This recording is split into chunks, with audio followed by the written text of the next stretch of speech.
Welcome to ESPN Wednesday Night Baseball, where the majestic mountains, one of America's treasures, surround Coors Field. The final game of a three-game series between the Arizona Diamondbacks and the Colorado Rockies. Arizona currently finds itself with a two-game lead over the San Francisco Giants, just 4 games over the Los Angeles Dodgers. Hello, everybody. I'm Rick Sutcliffe, and tonight, along with Tom Candiotti, we're going to bring you this ball game from Coors Field. Mark Grace said that Monday night taking the field, it felt eerie. Last night, it was better, but it was still an opportunity for his mind to roam. The game got away from Arizona last night, Tom. What kind of mindset do they have for tonight's game? Well, I think one of the things that separates Arizona Diamondbacks from a lot of clubs is that they have a lot of veterans, and they have experienced veterans. So they're going to know how to overcome these little minor setbacks. So I look for them to get right back on track tonight. Arizona had been a perfect 72-0 when leading after 8 innings. That streak got away from them with back-to-back homers by Todd Helton and Jeff Cirillo. ESPN's Wednesday Night Baseball is brought to you by Pep Boys. All you need to know is where to go. Pep Boys. Welcome back to Coors Field for ESPN Wednesday Night Baseball. The first place Diamondbacks feeling like they got a mulligan last night when they let a 9th inning lead get away from them, but woke up this morning to find out that the second place San Francisco Giants and the third place Los Angeles Dodgers had done the same thing. We'll take a look at the highlights. First of all, Monday night, don't need to tell you who that is. Randy Johnson and 2 rare strikeouts by the leadoff hitter for Colorado, Juan Pierre. Todd Helton has only done this 43 times this year. That tied it up last night. And then Jeff Cirillo followed it with a back-to-back homer to win the ball game for Colorado and take the victory away from Bob Brenly.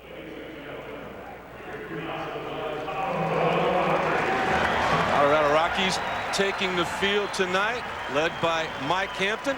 Let's take a look at what Buddy Bell is surrounding Mike Hampton with defensively. Well, when you look at the lineup right here, the Arizona Diamondbacks, a veteran club, and right in the middle of it, you see Luis Gonzalez. And Gonzo has been one of the MVP candidates this year. Tremendous season, and he's really matured as a hitter, spraying the ball over, and of course, one of the few players to hit 50 home runs in one season. So Luis Gonzalez is right on track. On the mound with a record of 13-11, his 30th start of the year, the ace of the Colorado Rockies, Mike Hampton. And Mike Hampton this year really started out like a ball of fire. He was just tremendous from the start of the season, not only on the mound, but also with his bat with his 7 home runs. And he became the first player in Colorado Rocky history, first pitcher in Colorado Rocky history to make the All-Star team. So he's had a tough time the second half, but he's looking to rebound right now and finish out this season strong for the Rockies. I think part of the reason Hampton has struggled the second half of the year, he has been in the postseason the last 4 years. 3 of those with the Houston Astros, last year with the New York Mets. That's not going to happen this year for Hampton or the Colorado Rockies. Defensively behind Mike Hampton, the 4th best fielding team in the National League. When you look at Jeff Cirillo playing third base, Jeff Cirillo leads the National League in fielding percentage. And along with Todd Helton at first base, what 2 great corner infielders that are really making an impact defensively for Buddy Bell. So Jeff Cirillo has just been a staple for Buddy Bell over at third base. When you got a guy on the mound like Mike Hampton that throws some off-speed pitches to good sinker, that infield becomes real important. And nobody knows that better than the manager of Colorado, Buddy Bell, 6-time Gold Glove winner, playing third base himself. And now stepping into the box is Craig Counsell, hitting .275, 4 homers this year. Takes the first pitch high for ball 1. Counsell has really been the unsung hero of this Arizona Diamondback team. The MVP is Luis Gonzalez, but he has been a guy, because of his versatility, Tom, that has given Bob Brenly, a lot of options, a lot of ways to go with his lineup and what he puts out on the field. He's a great National League type of player. He can come in and play shortstop for you, second base, third base, and always gives you a very tough at bat up there. Never gives away at bats, makes the pitcher work, makes him throw strikes. Very tough guy to face. Hampton with another fastball. Count now 1-2. Hampton not really a strikeout type pitcher. He tries to get the at bat over with within 4 pitches. Not able to do it there as he misses with the sinking fastball. Count now 2-2. I don't know why the grounds crew takes so much time to line the field and put those batters boxes in. Doesn't seem like anybody pays any attention to it anymore. Here's the 2-2 pitch from Hampton. A line drive, base hit to left field by Craig Counsell. He waited and waited and waited till he got the pitch he wanted. He wanted something elevated that he would not hit on the ground. On the 5th pitch of the at bat, he gets it, and now he's at first base. Stepping into the batter's box is Junior Spivey. Yeah, what a nice job by Craig Counsell, just waiting for that ball. Measured what Mike Hampton was throwing, the speed, the velocity, the movement, and then he got a ball up in the zone, kept his hands in, and just went with the pitch. Nice base hit to left field. Hampton comes set. Almost impossible to run on. Starts Junior Spivey off with a changeup. Spivey hitting .571 against Mike Hampton. Just 7 at bats, but a very good start for the young second baseman tonight for Arizona. Well, he's obviously seen the ball very well off Hampton, and that's why he's in the lineup tonight. Swing and a miss by Junior. Fastball up. He's seen the ball well against Hampton in the past, but it's going to be a little bit more difficult tonight. This 5 o'clock start here in Denver created some shadows that are still in the infield. It won't be a factor for long, but it will be for the first inning or so. Hampton set. Here comes the pitch. Ground ball. Short to second. It's bobbled. Second base umpire Andy Fletcher says that Jose Ortiz was trying to get it out of his glove on the exchange, could not make the throw, and will not be charged with an error. But this is part of the frustrating season for Mike Hampton. He did what he had to do. There should be 2 outs and nobody on, and a National League MVP candidate standing at home plate. But instead, because of the lack of the turn at second base, Gonzalez will hit with a man on. You're right. Mike Hampton did his job. He loves to get ground balls, and not many pitchers can do it better than Mike Hampton. So he needs some help from his middle infielders and from his corner infielders, and he did the job. They just couldn't execute the double play. Turning the double play has been something Colorado has done a lot of this year, but to begin with, they had Nafi Perez playing shortstop. Here comes the first pitch to Gonzalez. Fastball up and away, and Gonzalez turning around, looking at the home plate umpire, Field, and Culbreth as if to say, I didn't see that ball. Did you? He goes, you seeing those same shadows that I'm seeing? And that's one of the hard things for a hitter. When you see some light areas and some dark areas, the ball gets light and it gets dark, and it's hard to pick up rotation when that happens. Down ball to shortstop. Uribe comes up with it cleanly again. Ortiz knew he had no chance to double up Gonzalez at first base.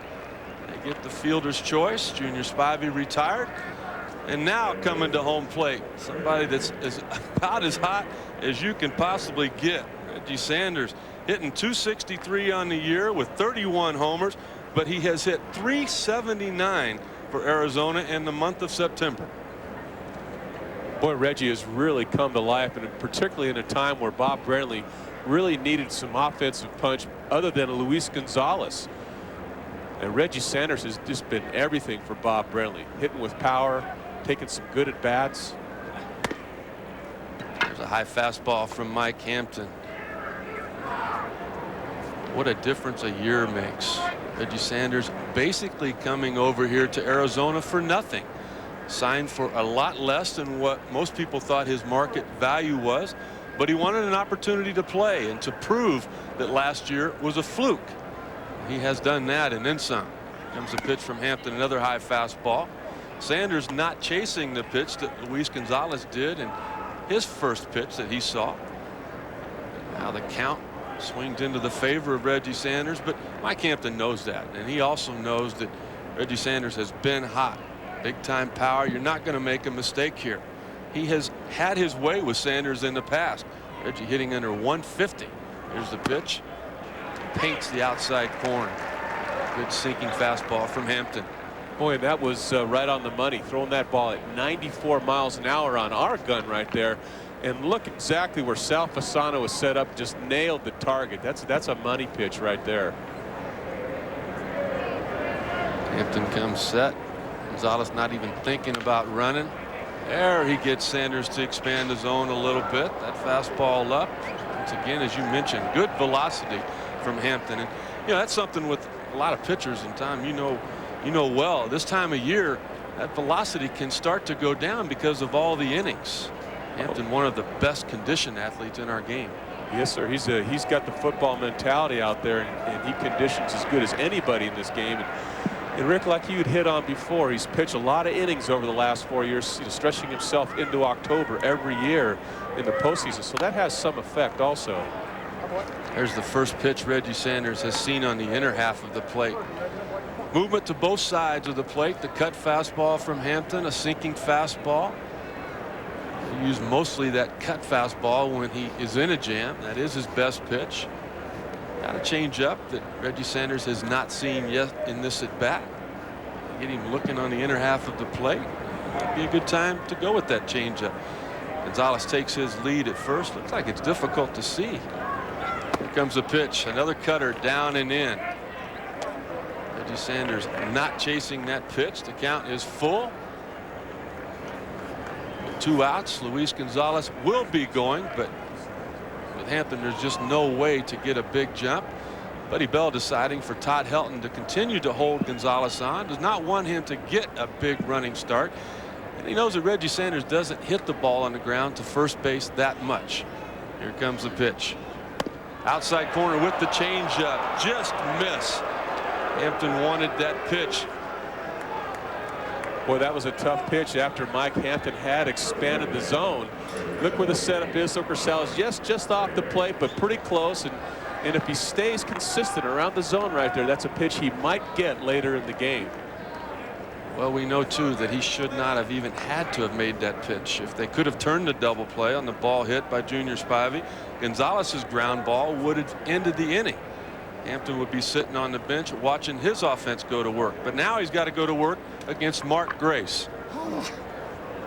Mark Grace hitting .301 on the year, as is this situation with Gonzalez at second, Sanders at first, runners in scoring position. Mark Grace has hit .319 on the year in these spots. Here comes the pitch. Fastball just missing the outside corner. Count 1-0. You know, Gracie has always been such a clutch hitter, and that's one of the reasons Bob Brenly wants him over here with the D-backs this year. Is not only does he supply some fantastic defensive work, but he's a veteran on the club, and he knows he's a tough out. He knows how to hit in the clutch. That's what makes him so special.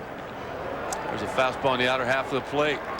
Fly ball to left field. Terry Shumpert underneath it, makes the play, and that ends the top of the first. Scoreless going into the bottom of the first. Colorado coming up. First inning by Mike Hampton. Colorado Rockies coming to bat here in the home half of this inning. Take a look at the lineup for Buddy Bell tonight. Well, you look right in the middle of the lineup. You see first base. You see Todd Helton. Again, what a fantastic season Helton has had this year. 43 home runs, 49 doubles, 130 RBIs. Just incredible numbers. But he hits the ball to all fields. He has the ability to spray the ball over. And anytime you have a power hitter in the middle of your lineup that is, first of all, a good offensive threat, a good hitter, then you have something to talk about. On the mound for Arizona is the veteran Albie Lopez. Came over in a trade with the Tampa Bay Devil Rays. He was their opening day pitcher this year. He's not going to pitch opening day on a staff with Kurt Schilling and Randy Johnson, but he's there tonight. Well, defensively, when you look at this club, you look at Mark Grace over at first base, and We briefly hit on it. What a great glove that Mark Grace has, a perennial Gold Glove winner over there. But he takes control of the infield, and it's very, very important to have, especially at this juncture in the season, somebody controlling what's going on out there. He's the quarterback. Juan Pierre steps in. Grace in defensively at the corner for Arizona. A little bloop out into left center field. Finley comes up with it, the throw back in, and let's throw it back to Bill Pito in the studio. Rick, thank you. Kerry Wood, second start since his return from the DL. 4-0 in his career against Cincinnati. Adam Dunn, 6'6", ring him up and sit him down. Rondell White has the game's lone RBI. 1-zip Cubs, top of the second. That radar gun does not lie. That fastball hit 97 miles an hour. It looks like Kerry Wood is healthy, and Chicago Cubs, you know, need him for them to get healthy. Coming up now is Jose Ortiz, 253 on the year. He's got some pop. Don't let that size fool you. 11 home runs. Lopez with a throw to first, and why not? Juan Pierre second in the National League this year in stolen bases with 39. Game plan for Buddy Bell's club is to run, run, run. Lopez not one of the quicker pitchers in baseball to home plate. It's a pitch. There's the throw to second. A perfect throw on the part of Damian Miller, but not nearly in time. That base by Pierre was stolen off of Albie Lopez. You're right. Juan Pierre just had a tremendous jump. And look how high Albie Lopez's leg kick is right there.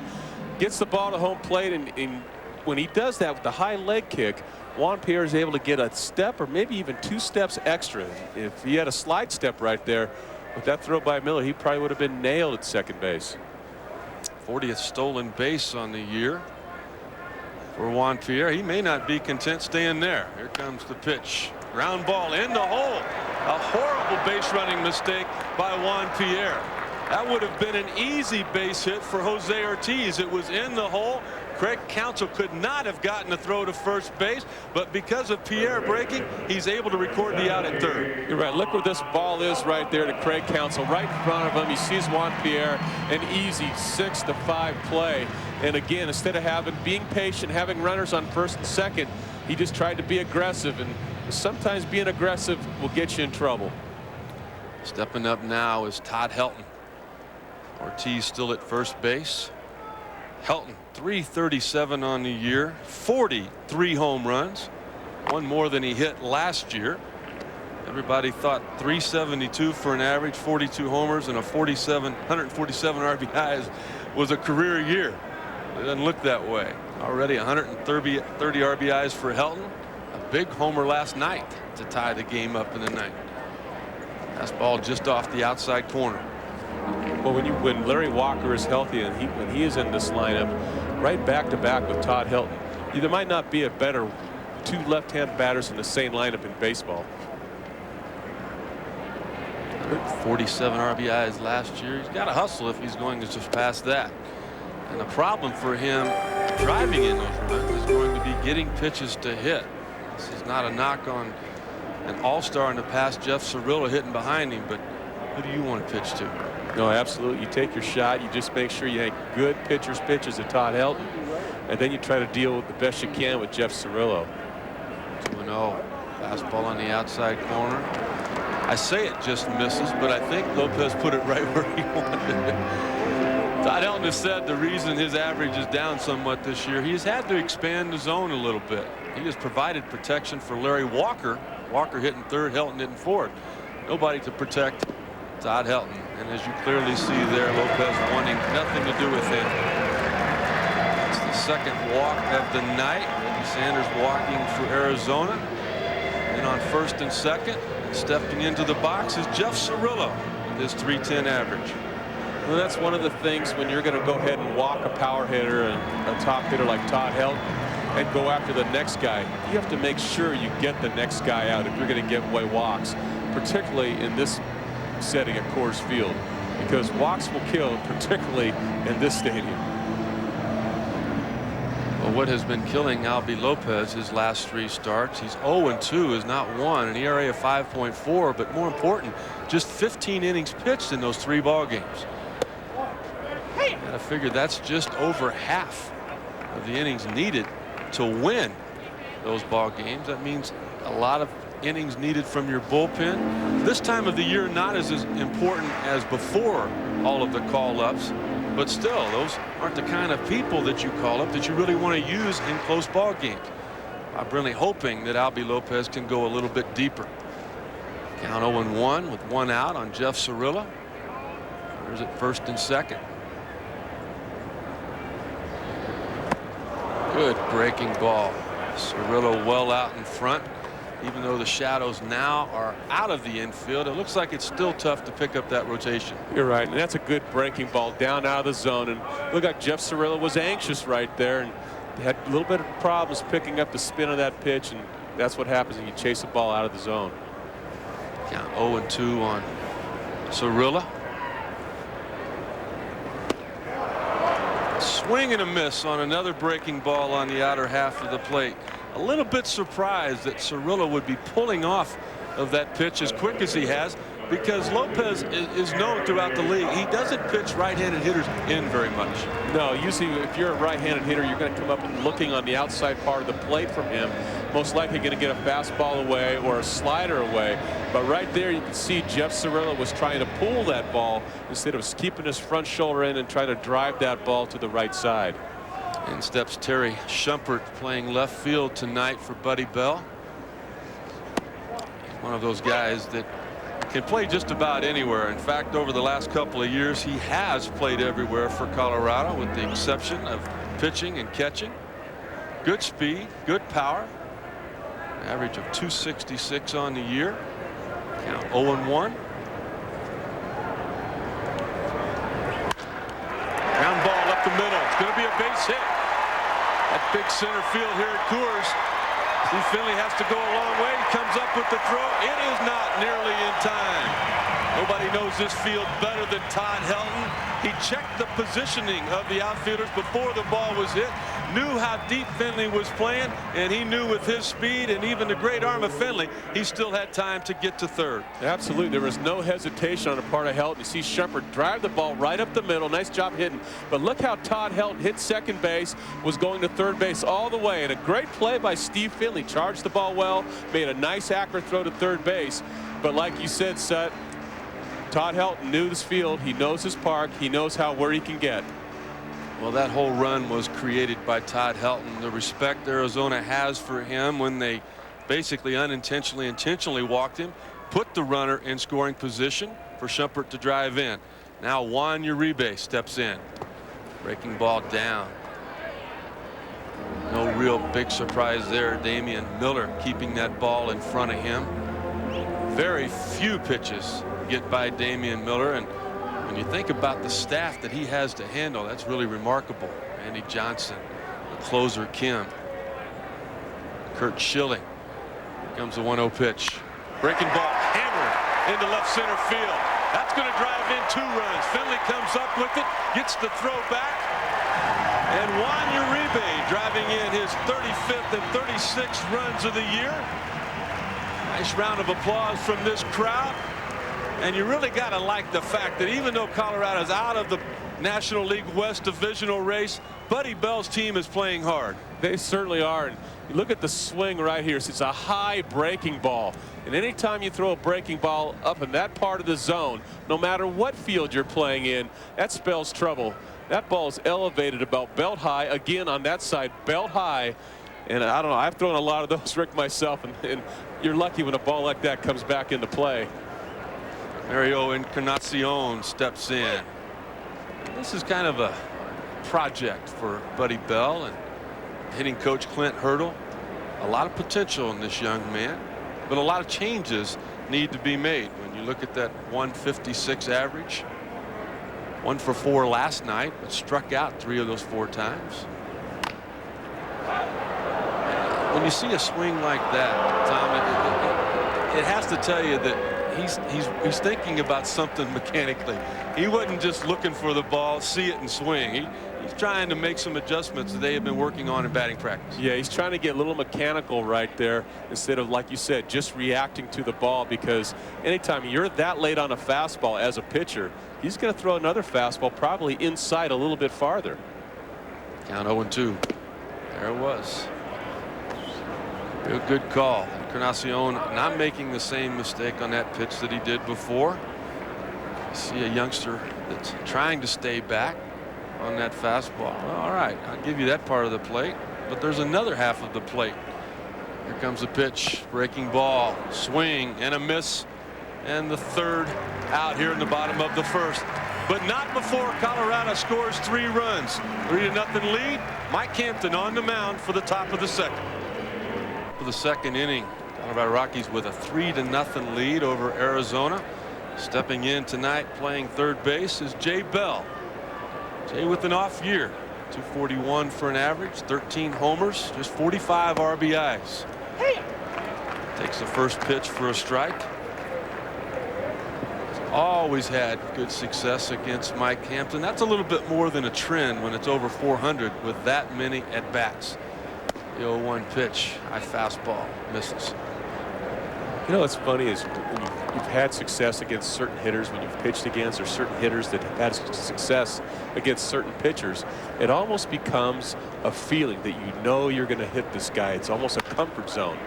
And I think that's what happens with Jay Bell and Mike Hampton, or some of the pitchers and some of the hitters. And you get to that comfort zone sometimes, and it's a good feeling when you're on the right end. Yeah, you wonder why Matt Williams is not in the lineup. His numbers not as good against Hampton as those of Jay Bell's, but Bob Brenly saying before the game he just wanted to give Matt Williams a rest tonight, knowing he was going to play all 4 games in LA when this series is over with. High fastball evens the count at 2-2. It's also a good idea to make sure you get some of your other bench players in some at bats, and Jay Bell needs some at bats. He's a very good hitter. He's a clutch hitter. He has power, so he has to stay somewhat fresh too, particularly as you get closer to some critical games where you're going to really need his bat to come off the bench. That's where Craig Counsell has been so important, to look at Matt Williams. This is a veteran club. I mean, if they weren't playing as well as they were, people would be talking about how old they are. And they need a rest from time to time. The 3-2 pitch, grounded down the line. What a terrific play by Jeff Cirillo. Instead of playing umpire, he was just simply playing third base. He knew it was going to be close. Look at the break, right away moving. And the reason he moved to begin with there was because he saw the catcher move. And when Sal Fasano sets on the inner half of the plate, pretty good chance the ball is going to be hit towards Cirillo and down that line. And he had some good anticipation. Here's the 3-2 pitch. Ball 4 to Jay Bell. You can see that's a great at bat by Jay Bell, of course, making Mike Hampton work and taking him deep in the count and getting his pitch count up. That sets up everything for later in the game. Hampton's second base on ball of the night. You know, he's the first guy to say he's not really an overpowering guy. If I don't locate, I'm in trouble. And he has had trouble locating the second half of this year.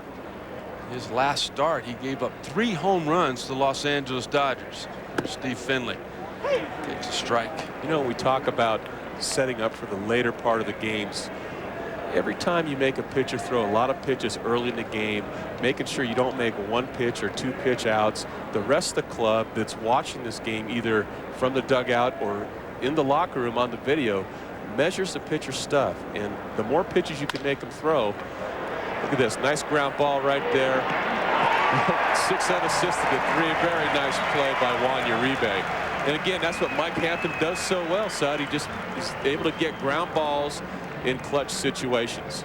Always been one of the highest percentage ground ball guys in baseball, but Uribe sure made this play a lot more difficult on Todd Helton than he thought it was going to be. Plenty of time to make that 90-foot throw. The youngster looked to be hurried a little bit, worried about Jay Bell right on top of him, but nonetheless Todd Helton came up with the throw. Now steps in Damian Miller, catcher for Arizona. 269 average on the year, 13 homers, 46 RBIs.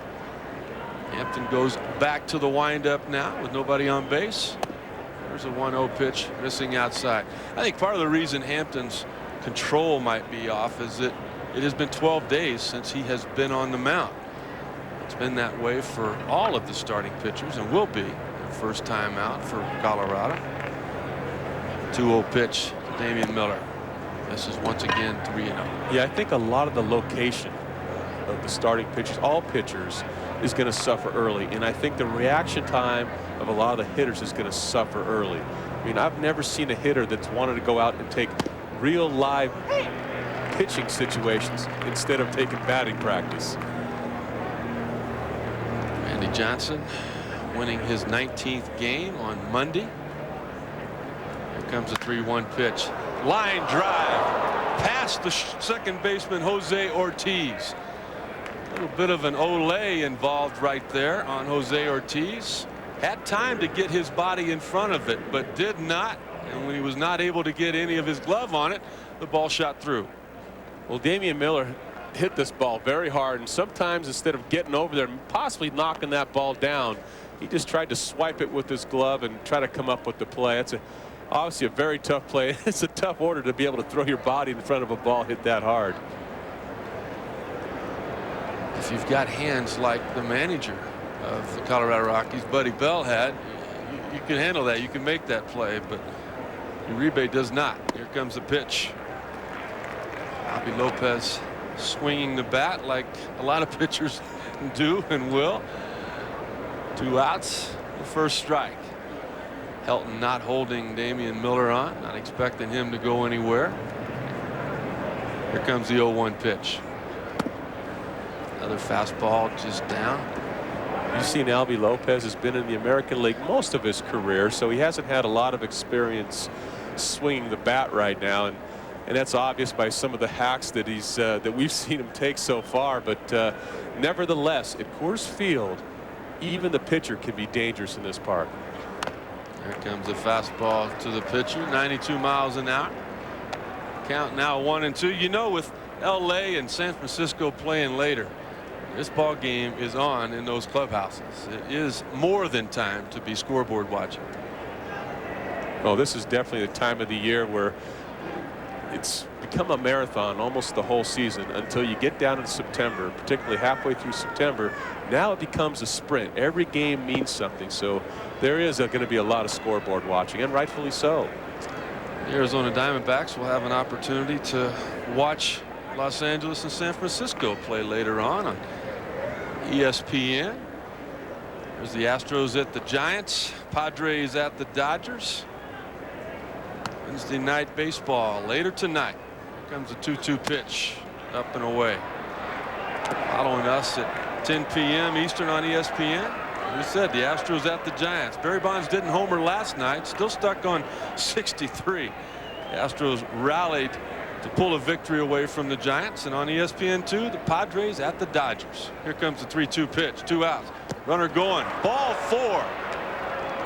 It's away from Sal Pisano. And we'll let this game get away from us for a moment. Go back to the studio and Bill Pito.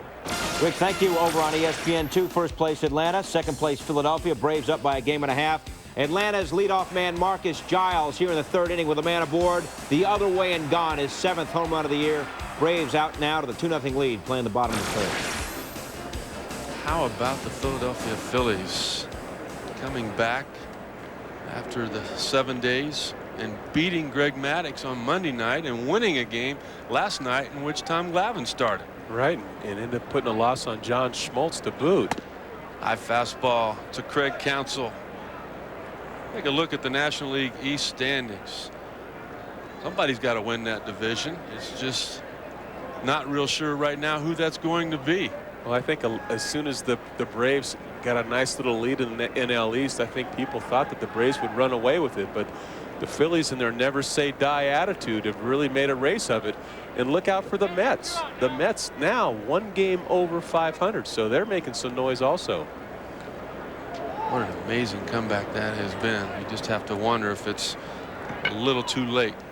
Here comes the 1-0 pitch to Counsell. Swing and a miss. Boy, what a good disciplined hitter he is.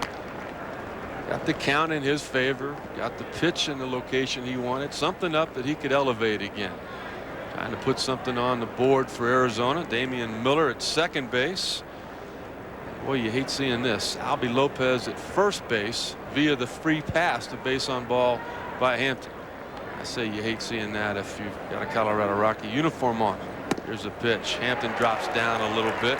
Catches the outside corner for the 2nd strike. And he got some good sink on this pitch also. And he keeps the ball down in the zone. Look how the thing just keeps diving down. And that's one of the reasons why the Rockies went out and they got Mike Hampton. Haven't been successful with Darryl Kyle and the breaking balls here, so they went after a hard throwing sinker baller that's able to get a lot of ground balls, hoping that that might be the right mix for here at Coors Field. Fastball up to Counsell. He fouls it off, stays alive. You know, this is one of those pesky guys that I know you and I both hated to see in a lineup, because even when you do retire him, as it is now, this is going to be the 5th pitch of this at bat, and Counsell's first at bat when he got the base hit. It took 5 pitches. Well, he makes you work, and Craig Counsell is one of those hitters. He's a National League type hitter that can play a number of different positions and just battle you every time up. Fastball in, pop up to the shortstop. That'll end the inning. No runs scored. We'll be back for the bottom of the 2nd. 2-0 Chicago, 3-0 Colorado here in the bottom of the 2nd inning. Due up for the Rockies, Sal Fasano, Mike Hampton, and Juan Pierre. Fasano on the year, hitting just .237. Does have 3 home runs, 8 RBIs, but has had a real good month of September in which he's hit .364. We were talking to Buddy Bell various times this season. He's really tried to stabilize his catching position this year. Had some trouble with trying to identify one catcher, and by them getting Sal Fasano over, he was hoping that Sal could be the answer, and his bat's really come alive, like you said, Rick, in the month of September. Well, at one time he was the future for Kansas City. Had a big year offensively in Double-A. Here comes a pitch popped up on the infield. Who's going to take charge? Anybody can make the play. It's Jay Bell that's there, and he drops it.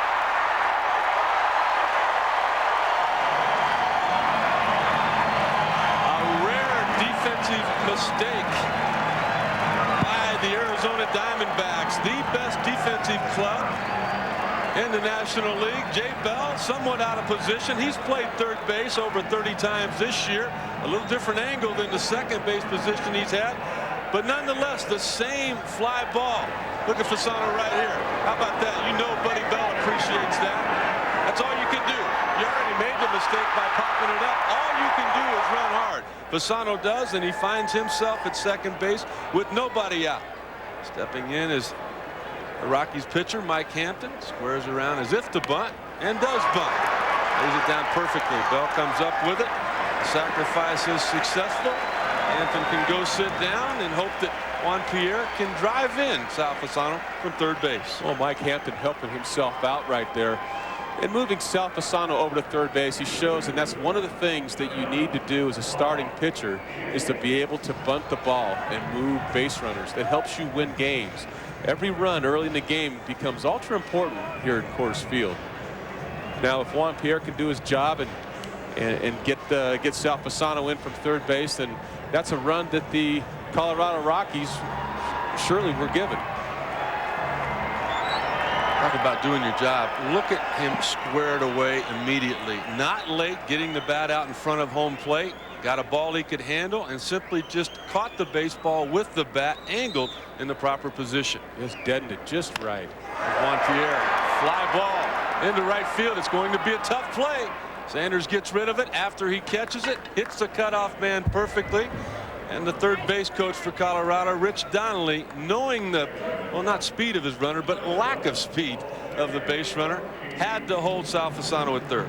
Well, you know, the Juan Pierre doesn't have that much power, so Reggie Sanders, as he came in on that ball, all his momentum was coming towards the diamond, and he just transferred the ball very quickly, got it in. And you know, when you have a catcher at third base as you're trying to tag, you know he doesn't have that much speed, so it was a wise decision to keep Sal Fasano at third base. Well, we know that Fasano runs hard, he just doesn't run fast. Now you picked up that second out. Lopez can possibly keep the unearned run from scoring because of the error by Jay Bell.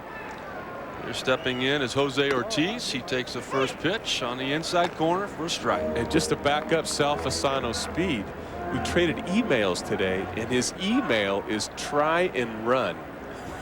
So just to back up that point, so even Sal knows his speed. Here comes the 0-1 pitch. A ground ball to Jay Bell at third. He's got a chance to atone for his error, and he does with the throw across the infield to Mark Grace. That'll end the bottom of the second. Coming up here in the third, one of those guys will be Luke. ESPN's Wednesday Night Baseball is brought to you by SportsCenter. Which SportsCenter do you watch?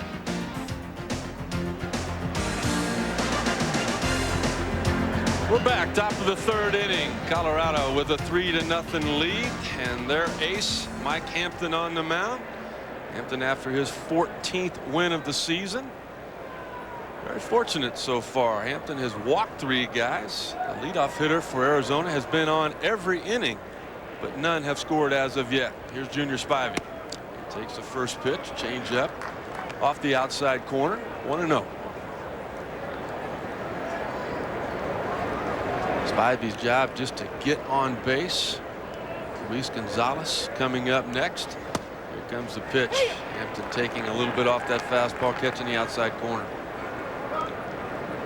Well, I think Mike Hampton likes to stay away from the right-handed batters for the most part. When he sees them start to dive out there and take that ball away from him, that's when he's going to come in. But for the most part, Mike Hampton is going to live on the outside part of the plate and let his little sinker go to work. Kind of a little showpiece there on the inside part of the plate, possibly to set that fastball on the outside corner up again. Now Fasano's moving in. Here comes a 2-1 pitch, and once again just missing on the part of Mike Hampton. What do you do in a situation like this, Tom, when your stuff's good, the velocity's good, but your command is not? Yeah, your location is off a little bit. You just keep battling, and you just try to focus on the catcher all that you can and just try to keep hitting his glove and not worry about anything else. Well, let's find out what Bill Peto's got for us back in the studio. Bill? All right, Rick, your former team, the Cubs, 4 runs in the third against Joey Hamilton and the Reds. Sammy Sosa in RBI. Then with Sosa on second, Rondell White, 2-run home run, followed by Matt Stairs, a solo home run, back-to-back jacks. Stairs now with 16 bombs on the year, home run there, 5-0 Chicago, bottom of the third. It really makes a big difference when you look at that Cub lineup with Rondell White providing some protection for Sammy Sosa. Here's Luis Gonzalez. Hampton with the pitch, swinging a foul ball over into the dugout. Colorado. Gonzalez hit into a fielder's choice in his first at bat. Overall, he has struggled against Mike Hampton. His average at 125 coming into tonight's game. Asking manager Buddy Bell, you know, you're sitting Matt Williams down because he didn't have numbers. How come Gonzalez is playing? He said it's kind of become a habit. There's the fastball once again from Hampton, missing the outside corner. Well, with Gonzo, you just have to pencil his name in the lineup every day. What a fantastic year Luis has had so far. Sprays the ball around, 50+ home runs, high average. He has really made an adjustment over the last 3 years and really become such a complete player. Here comes the 1-1 pitch. Fly ball down the left field line. Shumpert with a long ways to go. Not able to get there. Brian Onora, the third base umpire, signals that ball is fair. Shumpert up with it quickly before Junior Spivey could score, but a double by Luis Gonzalez. Well, Gonzo hit that ball up in the air, and Terry Shumpert was shaded way towards center field, so he had to run a long ways, and that ball was perfectly placed by Gonzo. And that would have been a tough play for Terry Shumpert, who ordinarily is a middle infielder playing out in left field today, to come up and make a great sliding catch. That's the 34th double of the year for Luis Gonzalez. Runners at second and third, nobody out, and Reggie Sanders. Reggie walked his first time up. Well, this is the D-backs' time to get back into this game, trailing 3-0. Now it's time to put some runs on the board right now and try to get this game back to even. High ball down the right field line, a long ways to go for Encarnacion. He comes up, but he's got a strong arm, and there's problems. Luis Gonzalez took off as if to go to third. Now he's going to be in a rundown, going to be tagged out by Juan Uribe, And one of the things, along with playing great defense, that Arizona normally does is intelligent base running. But both of those things not happening here tonight. Right. Well, that was a very difficult play, a very strange one, because Junior Spivey at third base. Watch the way he dekes. It looks like he's tagging and is going to go. Luis Gonzalez is watching him. He's going to react to him. So when Junior Spivey acts like he's going to run to the plate, then Luis Gonzalez has to make a run to third base. And unfortunately for the Arizona Diamondbacks, Junior Spivey stopped halfway and came back. Like third base coach Chris Spire told Spivey to stay there, but Gonzalez could not hear him. There's a fastball, swing, and a ground ball foul down the first base line by Mark Grace. Grace ended the top of the first inning with a fly ball to left field. Grace hitting .234 in his career against Mike Hampton. One thing we know about Hampton, even with runners at second, third, nobody out, he is going to compete in battle. The fastball up and in. As you mentioned, Hampton will normally stay away. But when he has to get you out, as he needs to get Mark Grace out here, he will come in more so than another time. You're right. He's not afraid to pitch inside. He'll use all four quadrants of the plate. He'll pitch north and south and east and west, but he likes to keep his ball down and let that sinker go to work for him. Try to get ground balls. Fastball missing. Amazing that left-handed hitters have hit Mike Hampton so well this year, but talking to Hampton before the game, he said it's not normal left-handed hitters that I face. You know, it's guys like Mark Grace and Luis Gonzalez and Barry Bond. Here's a 2-1 pitch. A pop-up over on the left side of the infield. And that's going to be the third out. Run down by Juan Uribe.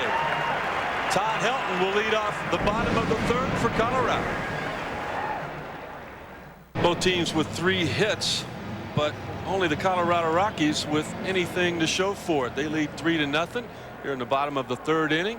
Stepping in against Albie Lopez is Todd Helton. Helton walked in his first at bat, eventually coming around to score. Comes the first pitch, and really the closest thing to a strike that Todd Helton has seen tonight in the 5 pitches thrown to him. Well, if you need the time to pitch at Todd Helton, you might as well do it with nobody on. How do you defense this guy? Power to all fields. There's a line drive down the third base line, just inside of the bag. Nothing Luis Gonzalez can do but pick it up, throw it in to Craig Counsell at short, and admire Todd Helton with another double. Well, look at that swing. Just kept his hands inside, was trying to hit the ball that way from the get-go, and he just laced it right inside the third base bag down the left field line. And I mean, that's tremendous hitting. When you have a guy that can spray the ball to all fields, he's a good hitter, #1, and he's got power. Tough guy to pitch to. 50 doubles on the year. We've mentioned the 43 homers, the 119 runs scored, the 130 RBIs, but nothing this man cannot do and do well on a baseball field. Helton at second base, nobody out. Jeff Cirillo up. His job to advance that runner to at least third base. There's another breaking ball. Lopez was able to strike Jeff Cirillo out looking on his first time up on the season. 309. Boy, Albie Lopez is just trying to go out there and say, just give me one inning where I can go 1, 2, 3, catch my breath, get my team off the field. Seems like every inning is starting to become a struggle for him. And this is a very tough place to pitch, obviously, but you still got to make pitches down in the zone and still try to get your ground balls. It's been a struggle all year for Jeff Cirillo physically. He's had lower back problems off and on all year. Seems to be affecting him. He doesn't usually chase that breaking ball that much and look that bad.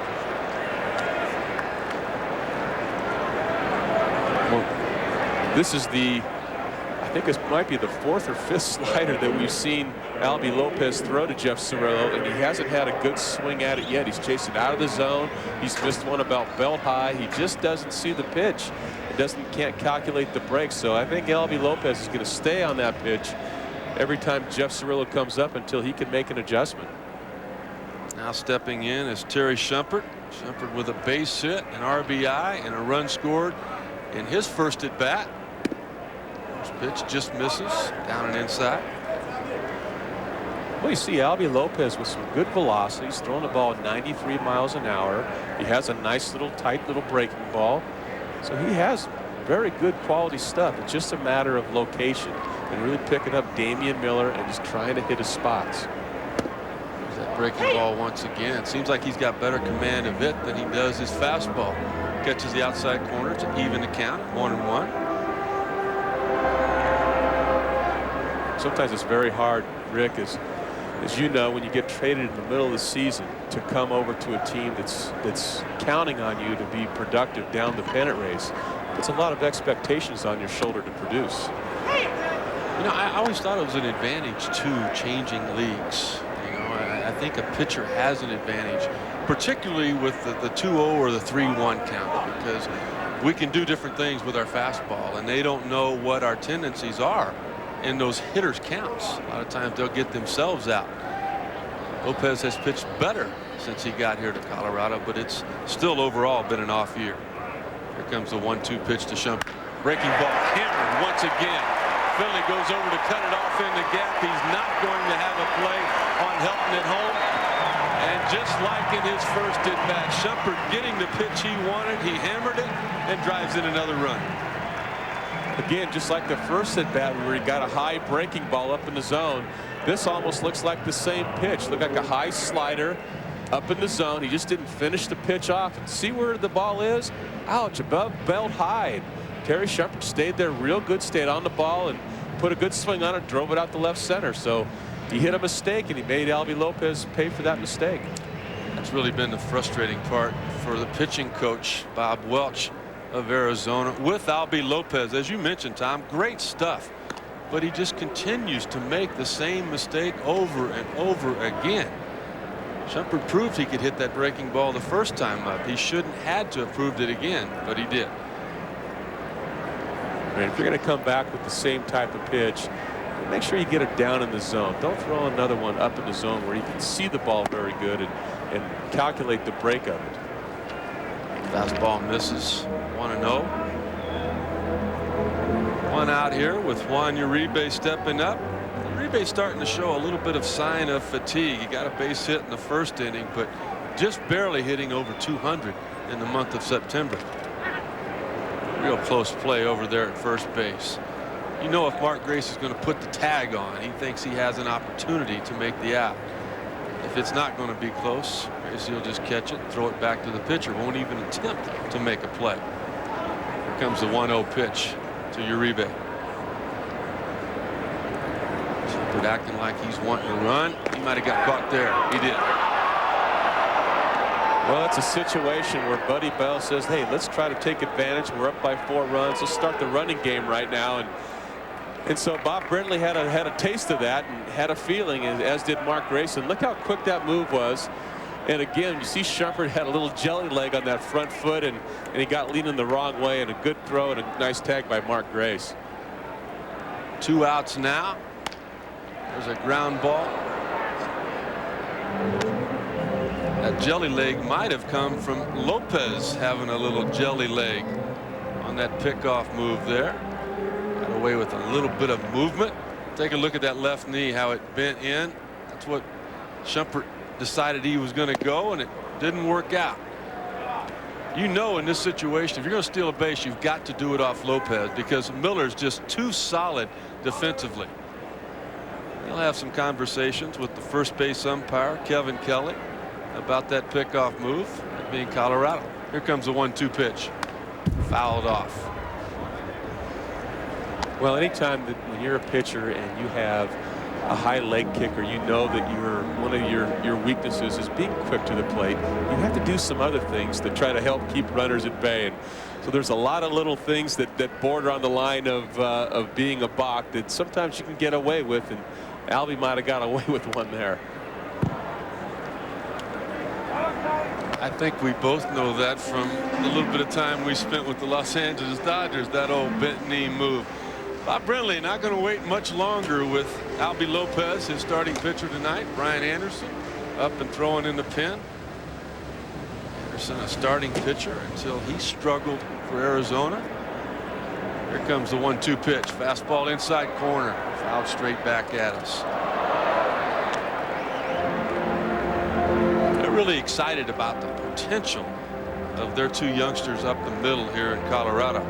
Jose Ortiz, a little bit more power at this point than Juan Uribe. Uribe with the better average. Uribe better defensively, in their opinion. There's another hanging breaking ball. Pitch in the same location, swing in the same location, and the result the same. I don't know if Albie Lopez is getting tired, but I think Steve Finley might be. Well, I think also as a pitcher, when you're relying on a breaking ball here at Coors Field here, where we're a mile up in the air, a lot of times the ball doesn't break as sharp or as much as it would when you're down at a lower elevation. And Albie Lopez, to me, looks like he's still trying to force that breaking ball up there.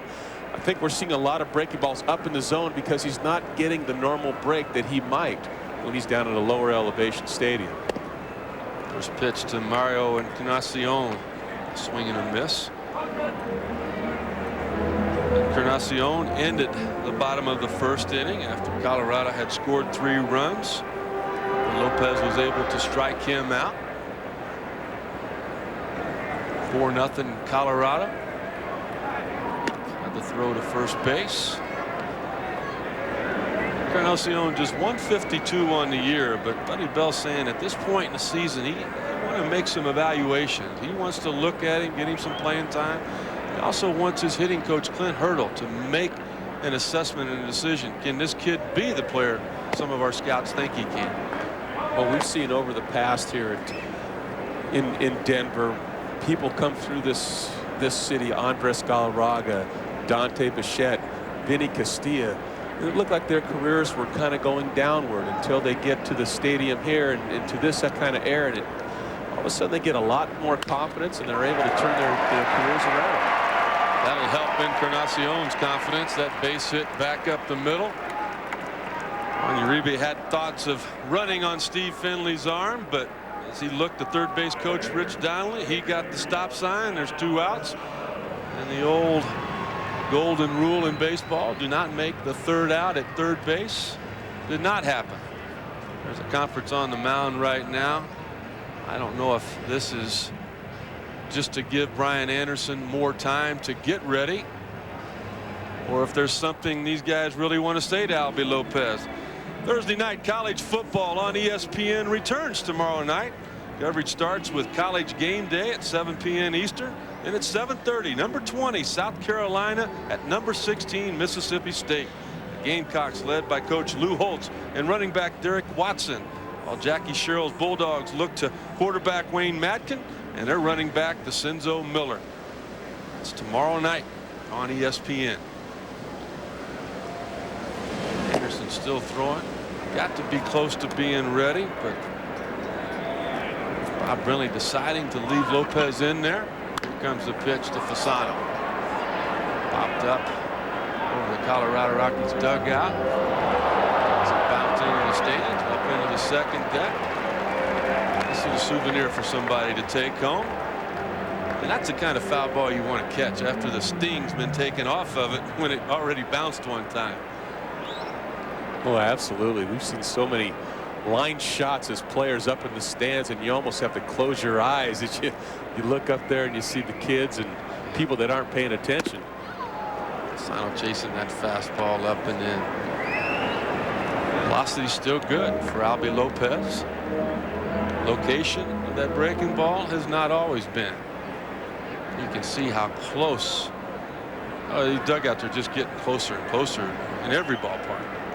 Fans wanting to feel like they're more part of the action, but you do have to pay attention. Here comes the 0-2 pitch.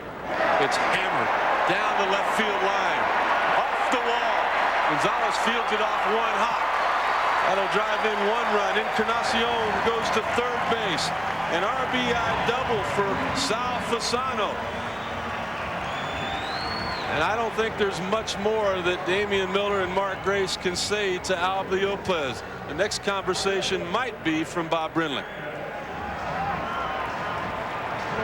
When you look at this pitch and 0-2 trying to come inside with the fastball, Looked like it was over the plate just a little bit, but Sal Fasano really did a nice job of hitting right there. He pulled his arms into his body and swung the bat, almost let his hips swing the bat around. He's able to get the head of the bat on a ball that's on the inside part of the plate. That's really a good job of hitting. Comes the pitch to the opposing pitcher.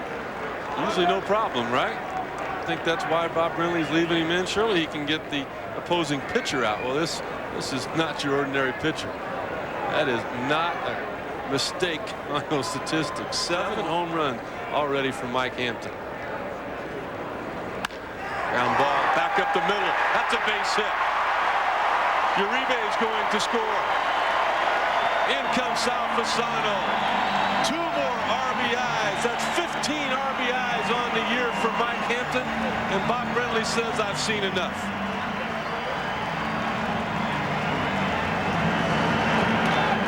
7-0 Colorado here in the bottom of the 3rd inning. In a lot of ballparks, that game might be over with, but never here in Colorado at Coors Field. Brenly's making a move to the bullpen. We'll make a break and be right back. 7-0, bottom of the 3rd inning. The Colorado Rockies lead the Arizona Diamondbacks.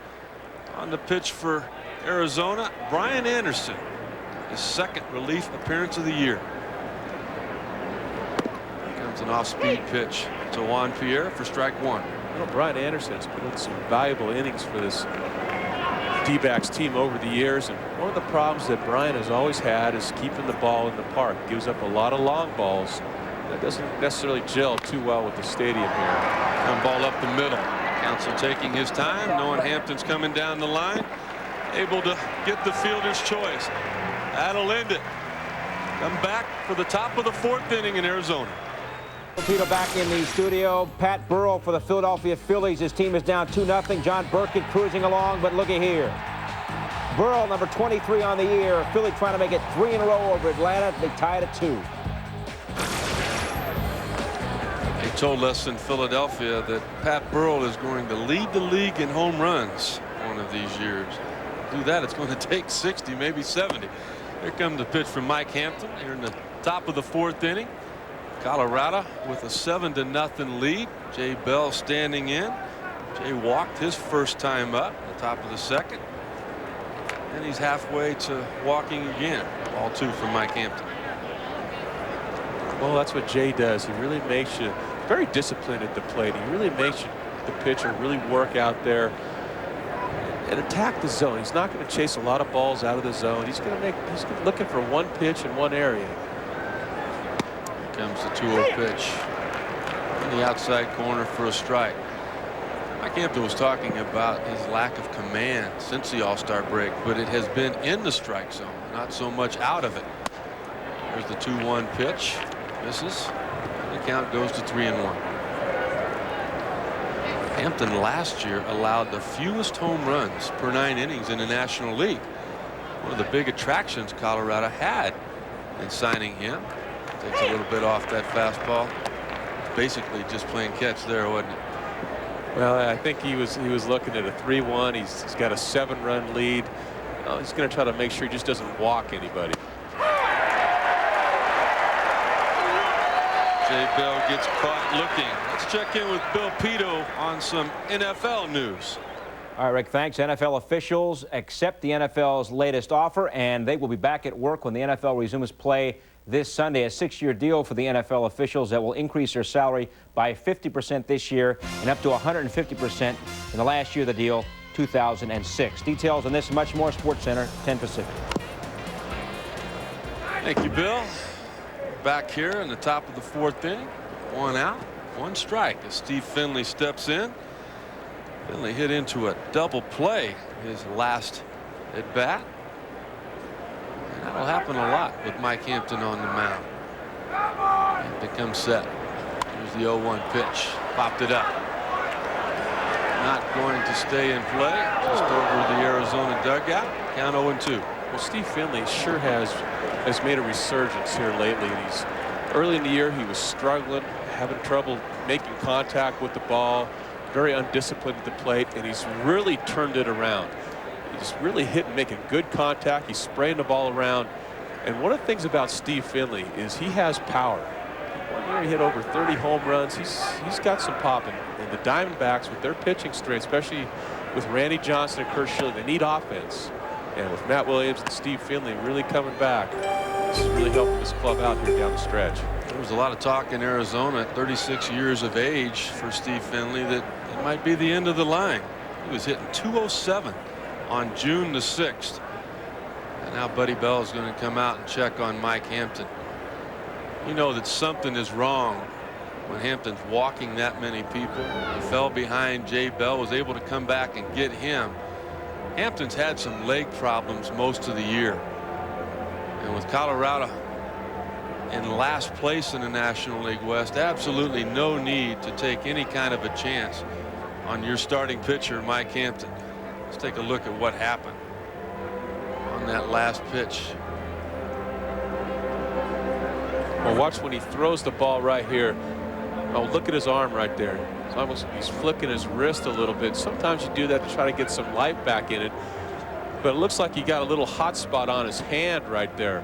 Sometimes when the ball comes off with the seam, sometimes you get a little hot spot. So it doesn't look like it's in the elbow. It doesn't look like it's in the shoulder. It looks like it's more in the hand.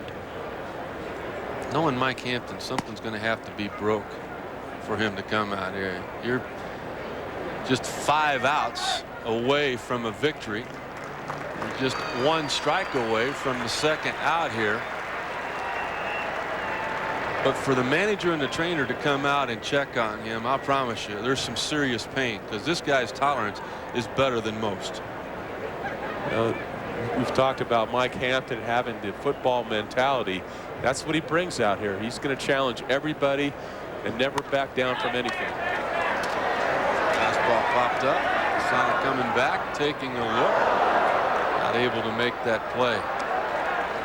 Hampton does so many things with the baseball. He turns it over, he cuts it. There's a lot more movement with his wrist than there is with most pitchers. A maximum effort type guy. He's not a big guy, but he sure looks big when he steps out there on the mound. He uses a lot of finger pressure. And anytime you throw a sinking fastball, you know that you're using a lot of finger pressure. And sometimes it might just come off wrong. It might catch a seam and might get a little burn on it. Ground ball. Third base. Cerullo comes up with it across to Todd Helton. And that's the second out here in the top of the 4th. Take a look at that next to the last pitch. You see him in the glove there. There's some tendon problems or something there. He's just not able to relax that hand. Yeah, it certainly looks like he doesn't want to grip the baseball very tightly or grip the baseball at all unless he has to. Once again, just missing off that outside corner. Damian Miller, with a base hit his first time up. His average now over 270. Here comes the 1-0 pitch. Leaving the count at 1-1. Since Buddy Bell and the trainer came to the mound, Hampton has done nothing but throw nice little 4-seam fastballs to be put in play. Here comes the 1-1 pitch. Just off the outside corner. Took a little bit off that one. Another thing he does with that wrist, Tom, is when he finishes, he really slings it into his body. You see the effort. Watch him come. Now watch what that hand does. Boom. I mean, it always hits him on that right hip. Here comes the 2-1 pitch. Once again, outside and high. When you look at the velocity in that pitch, only being 84 miles an hour, we've seen him throw in the 90s already. So when you drop off about 10 miles an hour, it looks like he's just trying to steer the ball, just trying to throw a strike. Here comes the 3-1 pitch. Not able to throw a strike with that. Damian Miller walks. That is the 5th walk of the night for Mike Hampton. Always been a control guy, never a big strikeout guy. This is not by design. He's just trying to limp to that finish line, and I would imagine the finish line for him tonight is going to be the bottom of the 5th. There's Brian Anderson. No, you're right. When you have a 7-run lead and you're looking at just trying to get 4 more outs to possibly preserve a victory, you're going to do everything you can. Not that often you have a 7-run lead to get 4 outs to get a win. He's going to have to do some serious convincing, though, with Buddy Bell to be able to go back out there for that 5th. Here comes the 0-1 pitch to Anderson. Way outside by Fasano. I'm not sure he's got any feeling in that hand. Fasano coming back out to check on him. He's constantly stretching it. You see him squeezing that baseball, trying to get a better grip on it. Well, she's showing all the signs to all of us and Buddy Bell and the bench that things aren't right now. He doesn't have the feel. Some of those balls have missed so far out of the zone, and man, when you look at almost an even ratio of balls and strikes, you know he's not on his game. Ground ball back to Hampton, one of the best fielding pitchers in the game. He throws to first base to help, and that'll end the inning. At the end of 4 1/2, 7-0.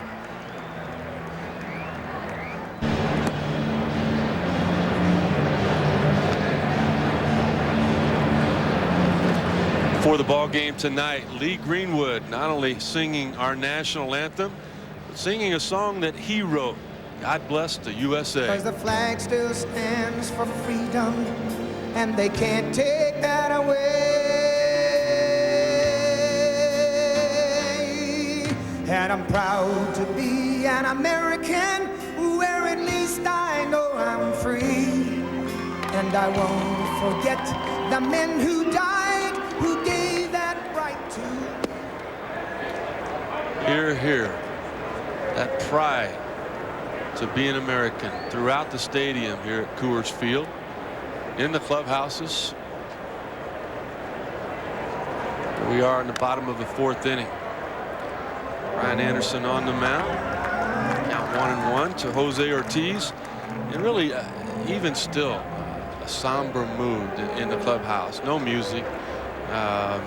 You know, the news is constantly on, players talking to each other. Talked to Greg Swindell today before the game, and talked about the first day and the second day, and even today, the 3rd day that they're back, there's still a feeling that it's just not there. There's other things on their minds that are more important than baseball. Todd Helton, one of the most focused players that we know, saying that he just would come in and out the last couple of nights. He said it was a little better last night, but still his mind would start to wander. He knows that he has a responsibility, though. There's a lot of people here watching tonight, and they deserve a performance. He and Luis Gonzalez are certainly 2 of the biggest reasons so many people have come out tonight. Counts full now to Jose Ortiz. And Anderson with the 3-2 pitch. And once again, it is fouled off down the 3rd base line. Ortiz, part of that 3-team trade back in July. Ortiz coming over along with Mario Encarnacion from Oakland in exchange for Jermaine Dye. Jermaine Dye eventually was acquired by Oakland for Nafi Perez. We really like the offensive potential of this youngster. Popped up, race over towards foul territory, taking a look, out of play.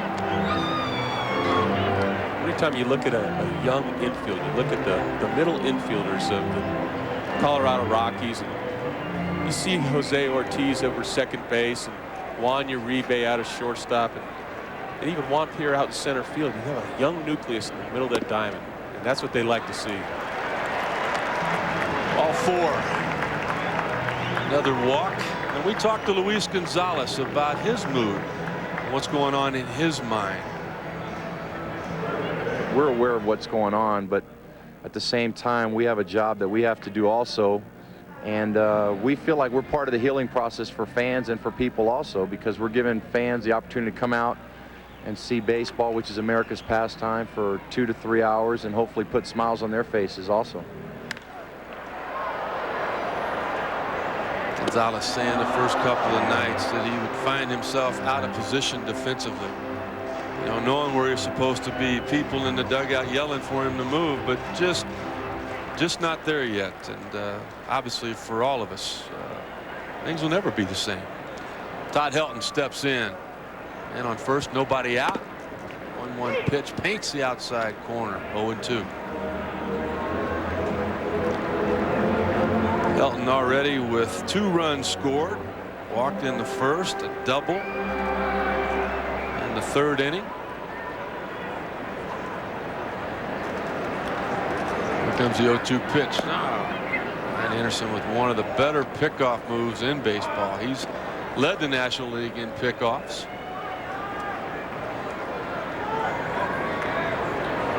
A couple of guys tough to run on. Anderson and Hampton here tonight. Here comes the 0-2 pitch to Helton. Just off the inside corner. Brian Anderson is a very accomplished pitcher. But I mean, he knows how to pitch. He knows how to pitch in. He knows how to pitch out. He knows how to change speeds. He has a good feel for a breaking ball. The only thing that's hindered Brian Anderson is his ability to give up the long ball. So if he can keep the ball in the park, he can really be an upper tier pitcher. Helton stays alive. You know, he's won 31 games coming into this season. The last 3 years for Arizona. Now, they have not always been a good ball club, but he has been able to find ways to win ball games. That's not happened this year. Anderson with just a 3-9 record. The throw over to first. A good sign for Mike Hampton is that he's still on the bench. Nobody is up and throwing in the Rocky bullpen. He's convinced Buddy Bell he's okay to go out for at least 1 more inning. Here comes the 1-2 pitch. Was that old Bee Gees song, Staying Alive? Staying Alive. That was a nice pitch by Brian Anderson. Looked like a little cut fastball, possibly a slider, blowing away to Todd Helton. But what makes Todd Helton so good is that he's able to recognize that, not try to pull it, and just try to hit a foul ball just to stay alive. The ability to foul off tough pitches, but a real good eye, particularly for a power guy at home plate. Most of the guys with as many homers as he has hit this year have struck out over 100 times. Not Helton. Breaking ball right back to Anderson. A good fielding pitcher. There's one, and the throw on to Mark Grace for 2. Let's check in with Billy Pito, see what's happening in Philadelphia. All right, Rick, once down 2-0. We showed you Pat Burrell tying the game at 2. Now in the 6th. The Phillies take the lead. Scott Rowland driving in Jimmy Rollins. That makes it 3-2. Marlon Anderson has since driven another run. 4-2 Phillies now playing the top of the 7th. What a job Larry Boa has done with that ball club. Not a whole lot of changes in the personnel. They did revamp the bullpen. Jose Mesa with a big year. Real Cormier, Turk Wendell, Botalico there in that pen. There's Jeff Cirillo. Line drive, foul down the left field line. They've really had some fantastic performances out of their starting pitchers this year. Brandon Duckworth coming up, throwing well. Robert Pearson's all of a sudden came out of nowhere. He looks like he's one of their better pitchers. So Phillies have a lot to look forward to here these last few days. Oh, just not afraid to take a chance. Not afraid to say something. You know, he starts Omar Dahl as his opening day pitcher. Omar Dahl was a suspect with Arizona last year, all of those losses. But everything he has done there is work. They've lit a fire underneath Scott Rowland. He's been tremendous since Larry Boa and Dallas Green said some things trying to motivate him. They like him. It's not that they don't like him. They just needed more out of him, and they're getting it. Here comes the 1-1 pitch from Anderson. Line drive. Caught by the second baseman, Junior Spivak. That will end the bottom of the 4th inning. Colorado still with the 7-0 lead. We'll be back for the top of the lineup for Arizona in the top of the 5th after this. Top of the 5th inning. Top of the order for Arizona. Craig Counsell takes strike 1 from Mike Hampton. No runs, 3 hits for Arizona. 1 error, 7 runs, 9 hits for Colorado without an error. Counsell steps in for his 3rd at bat. Another fastball on the outside corner. Quickly 0-2.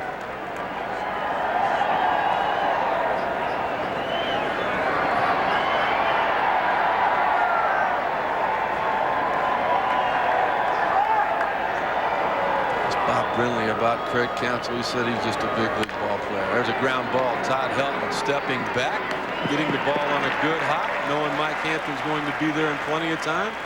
And an easy first out here in the 5th. Boy, Mike Hampton gets over there in a hurry too, no doubt about it.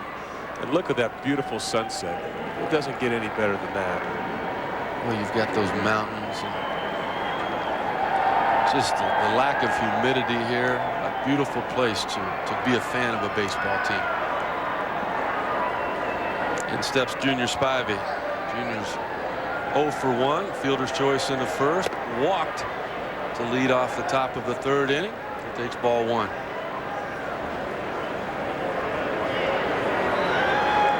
Struggling a little bit, Spivey. He's a youngster, just hitting 260 coming into the game.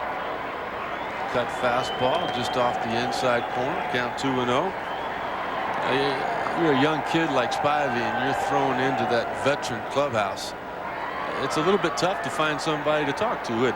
It certainly is. On the Arizona Diamondbacks is a veteran club, and it's tough to break in on a veteran club where the old guys are really punishing the rookies, and they're going to make them do service and bring them coffee and pick up their spikes and make them do everything. And you got some hardcore guys here in Randy Johnson and Kurt Schilling, and they make the rookies pay their ways to become big leaguers. Well, when Jay Bell started struggling, it was Junior Spivey that replaced him at second base, and it could have been a lot more difficult for Spivey if Bell hadn't have gone along with him. There's ball 4 from Hampton. He's still struggling with his control. Second walk for Spivey tonight, and the 6th on the night for Hampton. We talked to Luis Gonzalez. Let's ask him about his swing. I try to keep both eyes on the pitcher. I open up a lot more. My left foot, which is my back foot in the batter's box, is turned more towards the pitcher. So my hips are freed up a little bit more. I've always been a dive hitter that dives into the plate. Here comes the pitch from Hampton. Well, one of the things I've seen a big difference in Luis Gonzalez over the years is his open stance. I don't remember it being as open as it is now. And one of the reasons that he does that, he likes to be able to focus both eyes on the pitcher. He says he can see the ball and he can pick up the spin better. He picked up that spin. A long drive back into right field. Encarnacion can only look up into the stands. The 52nd home run of the year for Luis Gonzalez.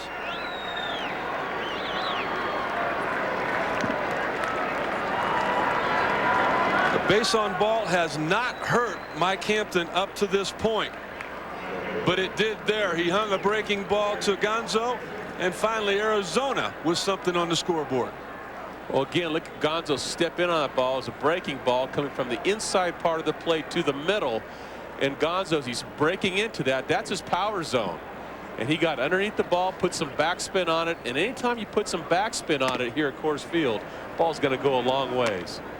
Well, you could see what Gonzo was talking about. He just kind of flipped at it with his hand. Not a whole lot of upper body strength, but when you tie it in with that lower body and those powerful legs, just enough to get it out of the ballpark. Here's Reggie Sanders. You know, Gonzo has such big forearms. He has a lot of strength in his forearms, and that's why when he finishes his swing, you don't see him put a lot of effort into it. It's right at contact and just pass, just a quick follow through, and that's where he generates all his power. There's a guy that's generated some power, Reggie Sanders, 31 home runs on the year. Hampton takes a little bit off of the 2-0 pitch. A lot of options for Bob Brindley to hit in that 4th spot, to protect, try to get Gonzalez some pitches to hit. This is his choice tonight. It's going to take everything Mike Hampton has, and maybe even a little bit of luck, to get through this 5th inning without letting Arizona back in the ball game. It was 7-0 here in the top of the 5th. It was 6-0 last night going into the bottom of the 1st inning against Kurt Schilling. Yet Arizona was able to come back with a 9-6 lead and eventually lost it. Let's take a look at what Roger Clemens going for his 20th win tonight. Phil Pito. Rick, he had a 1-0 lead, but here in the 2nd, the White Sox able to tie. Paul Konerko a swing. and his 31st home run of the year. So Clemens going to become the first pitcher ever to start a year 20-1, now in a 1-1 tie. Well, when you talk about #1 starters, as Clemens is, as Mike Hampton is, you talk about two things. You need innings. You need them to be out there to save the bullpen, but you also look for that difference between wins and losses. You got to be over 500 to get into the playoffs, and at 19-1, you're more than doing your job. Baseball tonight. After a night, the hard-working Baseball Tonight crew returns tomorrow. ESPN2 at 10 p.m. They're going to have the night off tonight. Well deserved with all that's gone on the last few days. Those boys put in a lot of hours. We know that well. Carl Ravage, Peter Gammons, and the crew, Harold Reynolds. They get to the University of Bristol at about 3:30, 4 o'clock. They have that 5 o'clock meeting, and then a lot of times it's 3 a.m. before that West Coast game ends, and they can update that. Here comes the pitch to him. What a shot. He's got it. The throw to him. He comes up with it. What a play on both ends. A rocket by Mark Grace. A Gold Glove caliber defensive play by Hampton. He's through 5. He's got a 7-2 lead now, mainly because of his defense and his buddy Todd Helton. Bottom 5, a 5-run lead for Colorado. They were able to score a couple of runs in the top of the 5th off Mike Hampton. It might have been more, but look at his quick reactions. He gets the glove on the ball, loses the glove, takes it out of his hand, knows that he's got to hurry to get the throw and the baseball to first base in time. That's not a typical Mike Hampton line there. Everything except those base on balls. And we've seen the trainer come out, the manager come out. Well, he's situational pitching. He's getting the outs when he has to get the outs. He's getting the ground ball when he needs to get a ground ball. And even though he's in trouble, he's making the plays and giving his team a chance to win this game. Well, a guy that has helped giving Colorado the lead is standing in. Terry Shumpert, 2 for 2 on the night, 2 RBIs, 2 runs scored, and a lot more to come. There's a changeup. Grounded in the hole. Counsell left with it. The strong throw. Grace with the reach. Scoops the ball out of the ground. And just makes it look like it's no big deal, doesn't he? That was a very nice play all the way around. Craig Counsell did a nice job backhanding that ball. He doesn't have the strongest arm in the world, but he transfers the ball very well. And anytime you have a first baseman like Mark Grace, look at this throw. He gets it right there. Look at Gracie. Just like nothing to it. Just an easy pick. That's a very difficult play that Mark Grace looked like it was just an everyday thing. Bob Brenly has said that Mark Grace has won at least 10 games this year for Arizona with just his glove alone. When you've only got a 2-game lead at this point in the year, that tells you that Bob Brenly knows how important Gracie's defense has been. Absolutely. We talked about Mark in our open today and the defense, and it just she's shown how important the defense is, particularly when you have to win some low-scoring games. First baseman, third baseman, whatever position can really help your team win games. Juan Uribe steps in against Brian Anderson. Looking fastball with the count 1-0. You're not going to get a fastball very often from Brian Anderson with that count. From those two guys you might, but not this guy. You know that those two guys have bought Mark Grace a few lunches because of his offense and defense. There's a good fastball fouled off by Uribe. It's pretty amazing when you look at those numbers and you think about the fact Arizona in games started by those two guys are 46-17. In the other games, they're 36-46. 10 games under 500. There's another changeup. Uribe able to get a piece of it. And that's why this Arizona club can get themselves into the playoffs. How tough they will be to beat, sending Randy Johnson and Kurt Schilling out there.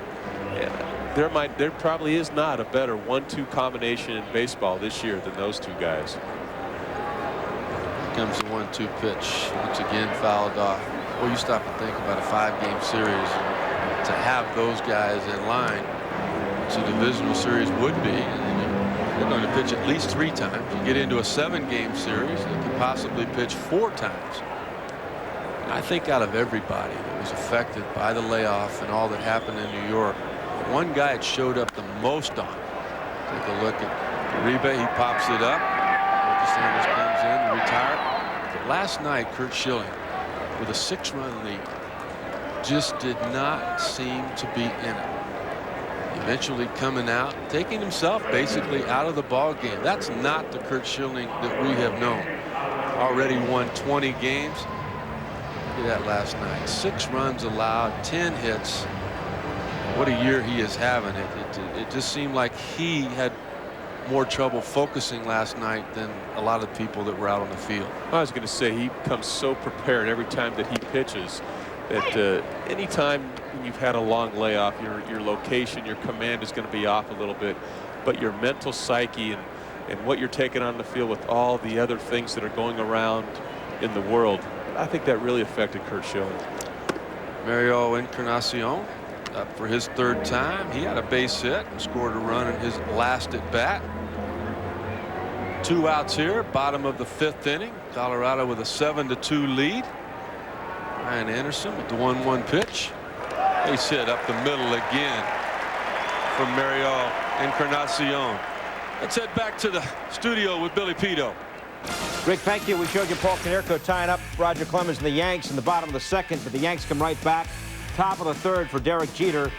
A solo home run, his 19th of the year. And now Clemens with a 1-1 lead. Yanks up 2-1, now playing the bottom of the 3rd. Here he comes again. Peter Gammon says that every year he predicts Derek Jeter to be the MVP of the league. That hadn't happened yet, but by watching Derek play in the month of October, it certainly looks like it may at some point throughout his career. Sal Fasano steps in. Fasano with an RBI on a double in his last at bat. Been on base both times. First time Arizona making an error. 2 outs. Here comes Brian Anderson's pitch, a little bit high. Well, the score being 7-2 and playing at Coors Field, there's no lead is safe at this stadium, and a 5-run lead certainly isn't when you're only talking about the 5th inning. So just as Curt Schilling had 6-run lead last night, a 5-run lead right now is not that insurmountable. Brian Anderson can get his club back in the dugout, put a 0 up right now. He can be in good shape. Adam Melhus out there on the on-deck circle, in which what would have been Mike Hampton's spot. Looks like that may be the end of the night for Hampton. Whether here we go. Another pickoff by Arizona. Grace with the throw. Back to Anderson and the tag, the out, and the end of the inning here in the bottom of the 5th inning. It's still 7-2 Colorado over Arizona.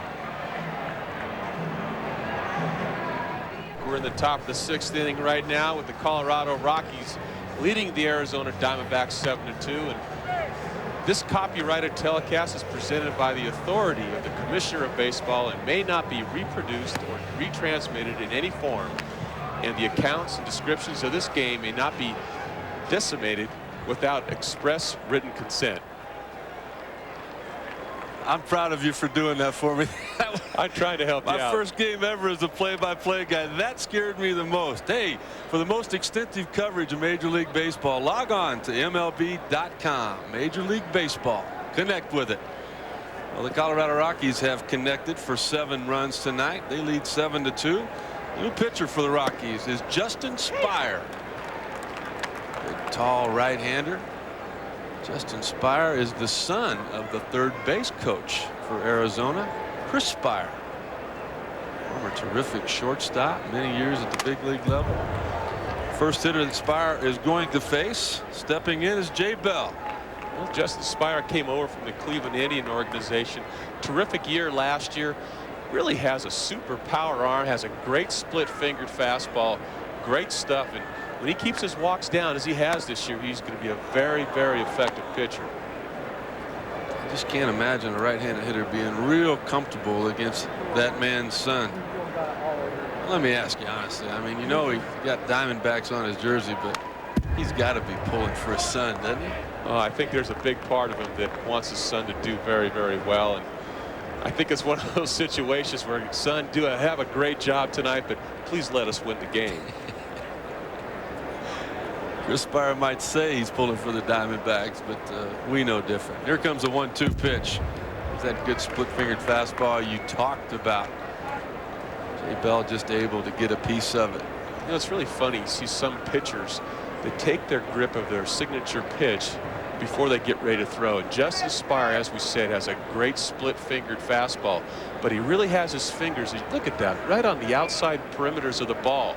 Hard to do that by diving into the glove and getting him. So a lot of pitchers will set that first.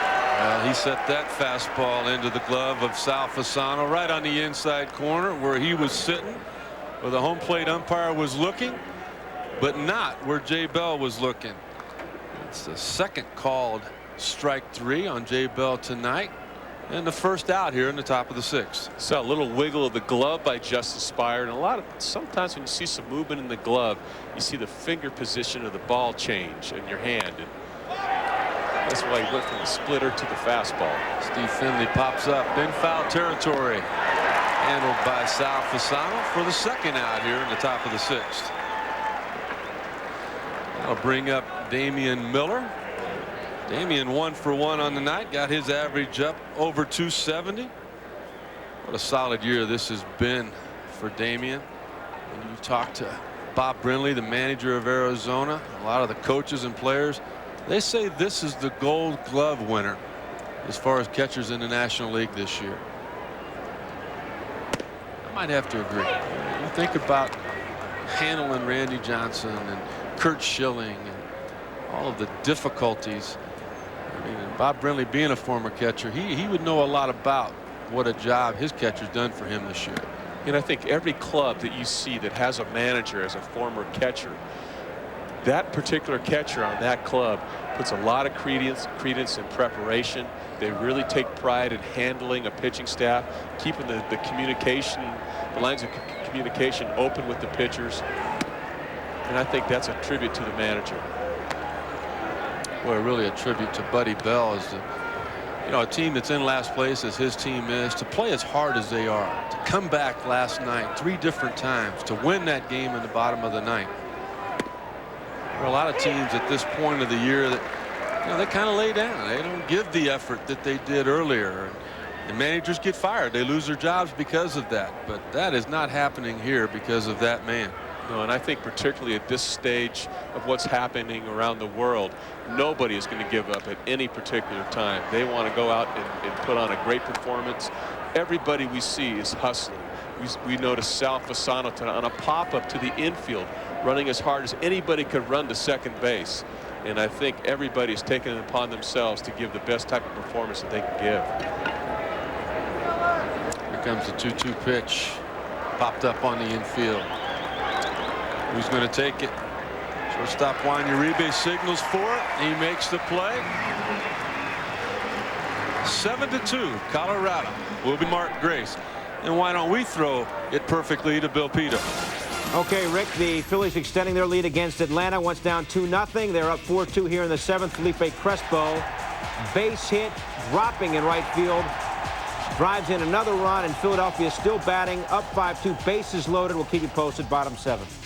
What a late season pickup Felipe Crespo has been for Philadelphia. He had a big base hit last night when they rallied to come back and beat John Smoltz.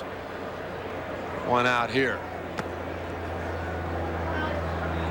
Alex Ochoa pinch hitting for Justin Spire. Ochoa came over from the Cincinnati Reds in a trade for Todd Walker earlier this year. Fastball just off the inside corner. Ochoa, one of the few guys that has not taken to Coors Field. 280 on the year, but not near that here at home. There's a line drive into the gap. Sanders turns. He can't get there. Off the wall. Sanders comes up with it, throws it quickly into second base. Looked like it was in time. The ball was jarred out of Counsell's glove, and because of that, Ochoa will have a double. Well, I tell you what, Ochoa hit that ball so hard off the fence in right field. Reggie Sanders didn't even have a chance to get back on that ball. Watch this ball over his head that quick, right back to him, and he got himself in great fielding position and made a nice strong throw into second base, right on the money, and had a chance to get Ochoa sliding into second base. Baseball and the base runner getting there at the same time. Counsell mad at himself, not able to hold on to that. Could have possibly been an out, but it's not.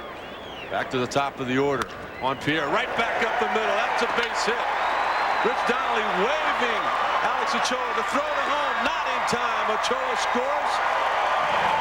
Another run for the Colorado Rockies. And another base hit for their leadoff guy, Juan Pierre, with runners in scoring position. And again, he hits this ball right up the middle. Hits on the top part of the ball, which anybody with speed has to do. Perfectly placed. Steve Finley came up. His throw was offline, but I still don't think he would have had a chance to get Ochoa at the plate. And now with the score of 8-2, you would imagine with Juan Pierre at first base that Buddy Bell is going to want to start the running game. Put it in motion right now. Up until the point where he looks and sees Brian Anderson's there. You're not going to steal. Maybe the hit and run. Jose Ortiz out in front of that changeup once again. Ortiz 0 for 2 on the night. He walked in his last at bat. He's retired on a double play ball hit by Todd Helton. You might wonder why Juan Pierre is not at second base on that strong throw to home and a close play at home. Well, the reason was because Steve Finley hit the cutoff man. He would have overthrown that cutoff man. Pierre would have gotten there easily, but a perfect throw on the part of Finley. Not only with the arm strength part of it, but the fundamental part of it. And that's important to keep the ball down. If you throw one of those big rainbows into the plate trying to cut the runner down, the base runner is going to keep running. So even if your throw's offline a little bit, you keep it about head high and it freezes the runner. Talking with Clint Hurdle, the hitting coach for Colorado, as we take a look into the bullpen of Arizona. Eric Sable up and throwing. He says that Jose Ortiz is not your typical #2 hitter, and they don't want him to be. Situation like this, you see a lot of guys try to hit a ground ball between first and second base. They don't want him doing that. Swing hard. You never know what might happen. Counsell with a good play. Perfect throw to a stretched out Junior Spivey at first base to pick up a speedy Juan Pierre trying to beat out that ground ball. And again, we're seeing another outstanding play by Craig Counsell, going to the third base side of the hole and making a nice accurate throw to second base. Junior Spivey, who instead of trying to turn that, knew that he had to make sure of just getting one out right there. You know, I'm really surprised at how well Counsell plays shortstop. We knew with Florida that he was a good defensive second baseman, but you need so much more range to play shortstop. You need a stronger arm, and Counsell possesses both of those tools. Here's Todd Helton. Todd 1 for 2 on the night. Takes a fastball just low from Brian Anderson. Rockies with 3 runs in the first inning, 4 in the third, 1 so far here in the 6th inning. And when this man steps into the batter's box, the inning is far from being over.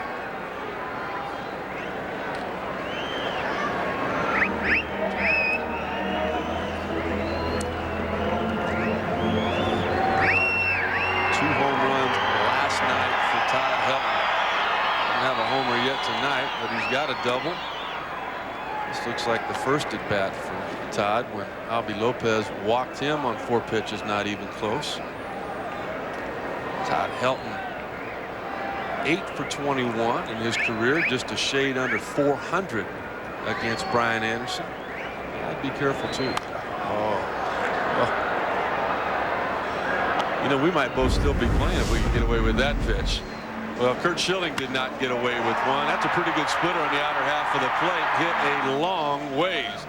And look at this. That is what tied the ball game. Right to dead center. Jeff Cirillo followed with a home run to win the ball game for Colorado. 2-1 pitch. Paints the outside corner for strike 2. Another power by Todd Helton he's displayed, and a lot of home runs.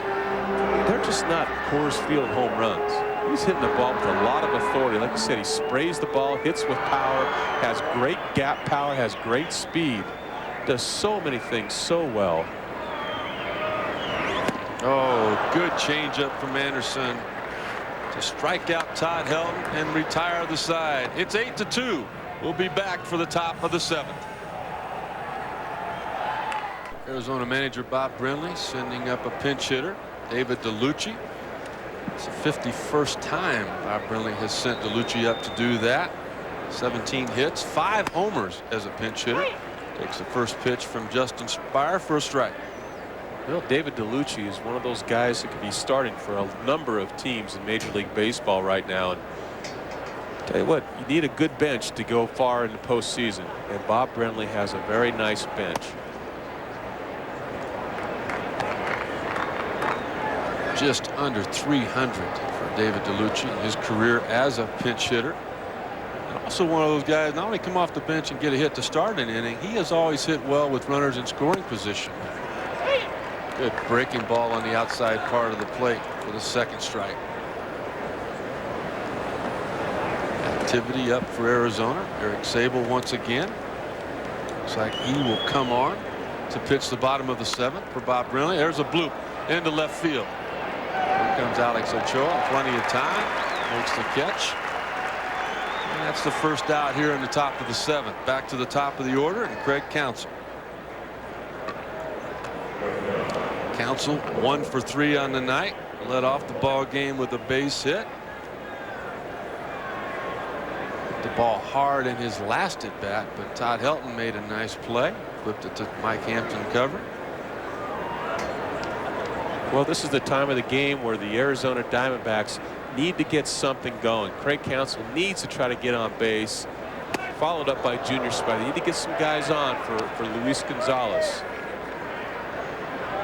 He almost had to sacrifice his body to do that. Justin Spire looking down. Now when he looks back to home, he sees something different. He saw a lot of movement in the batter's box, and that took his focus off of the glove, put it on the knees of Counsell, and that's where he put the pitch. Now with no movement, the eyes stay on the glove, and the count evens up.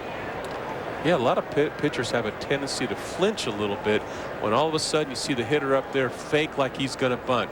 It makes you do something different. It makes you start wanting to jump off the mound and try to get a good break to cover a possible bunt. I think that's exactly what happened with Justin Spire. He looked up, took his eyes off Craig Counsell. The next thing you know, he squared around like he's going to bunt. And he flinched. I think we all did that early in our careers. Situation like this with Counsell, though, as the more you pitch at the big league level, you realize that he's probably going to try that at least once, maybe twice a night. And so it doesn't surprise you as much as you get the experience and have it happen to you more. Here comes the 3-1 pitch. That's just confidence. Well, you think he went over to Chris Spire and asked him if Justin's going to flinch a little bit if I try this? How about before the game, all of them asking the reports from Chris Spire about his son? I'm just telling you right now, I've got a daughter. I don't have a son, but if I did, I wouldn't tell you the truth.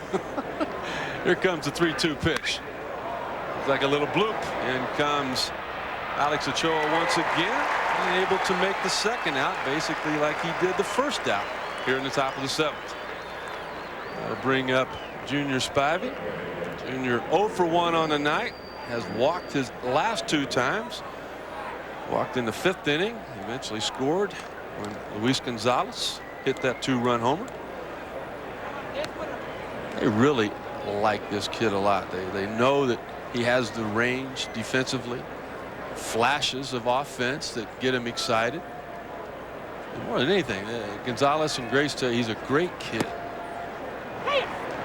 Learning to play the game of baseball right. You're down by 6 runs, 2 outs, nobody on. You got to take a pitch there, and he does. Got to take a strike and make sure that put the onus on the pitcher. Make him come into you. There's a drive deep into right field, back to the warning track. Encarnacion has it in his sights. He catches it. That will end the top of the 7th for Arizona. Colorado due up here in the bottom of the 7th. I've been involved in some amazing games, a lot of opening days, some playoffs, some all-star. Opening night at Wrigley Field was a special one, but they all take a back seat to Monday night in St. Louis, listening to Jack Buck and that amazing poem, and the strength that he dug deep to get to pass that on to America. There's a ground ball. Jeff Cirillo to short. Counsel up with it. Throw in the dirt to Grace. No problem. And Eric Sable retires the first guy that he faces tonight.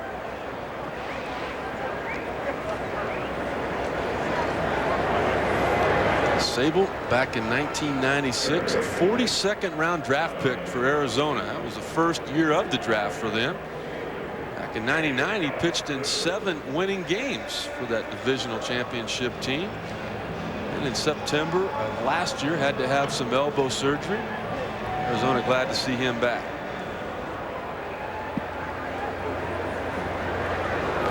On the pinch hit against Sable, Jacob Cruz takes a swing at the first fastball, not able to get it. Cruz's numbers on the year: 212, 3 homers, 16 RBIs.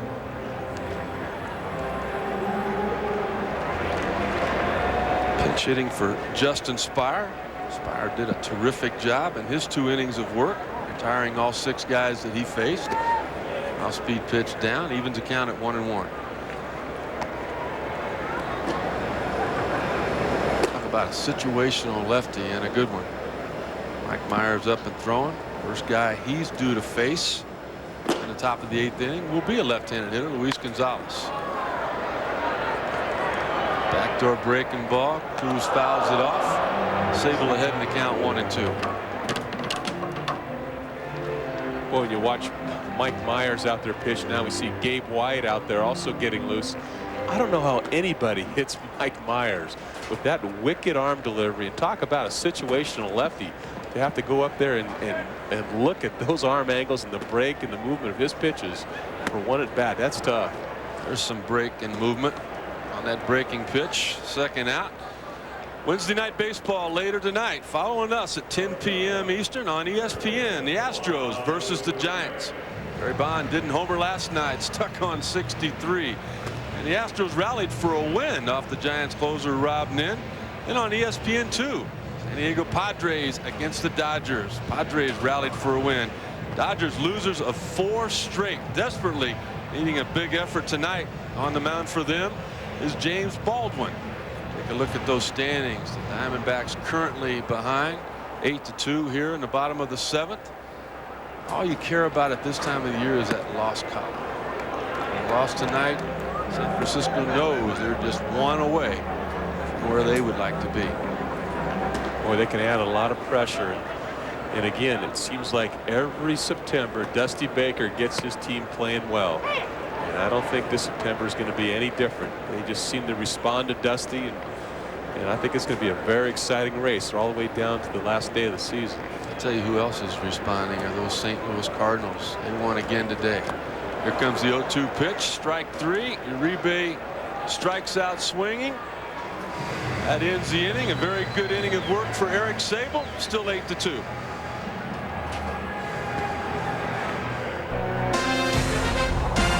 ESPN's Wednesday Night Baseball is brought to you by Lotrimin AF.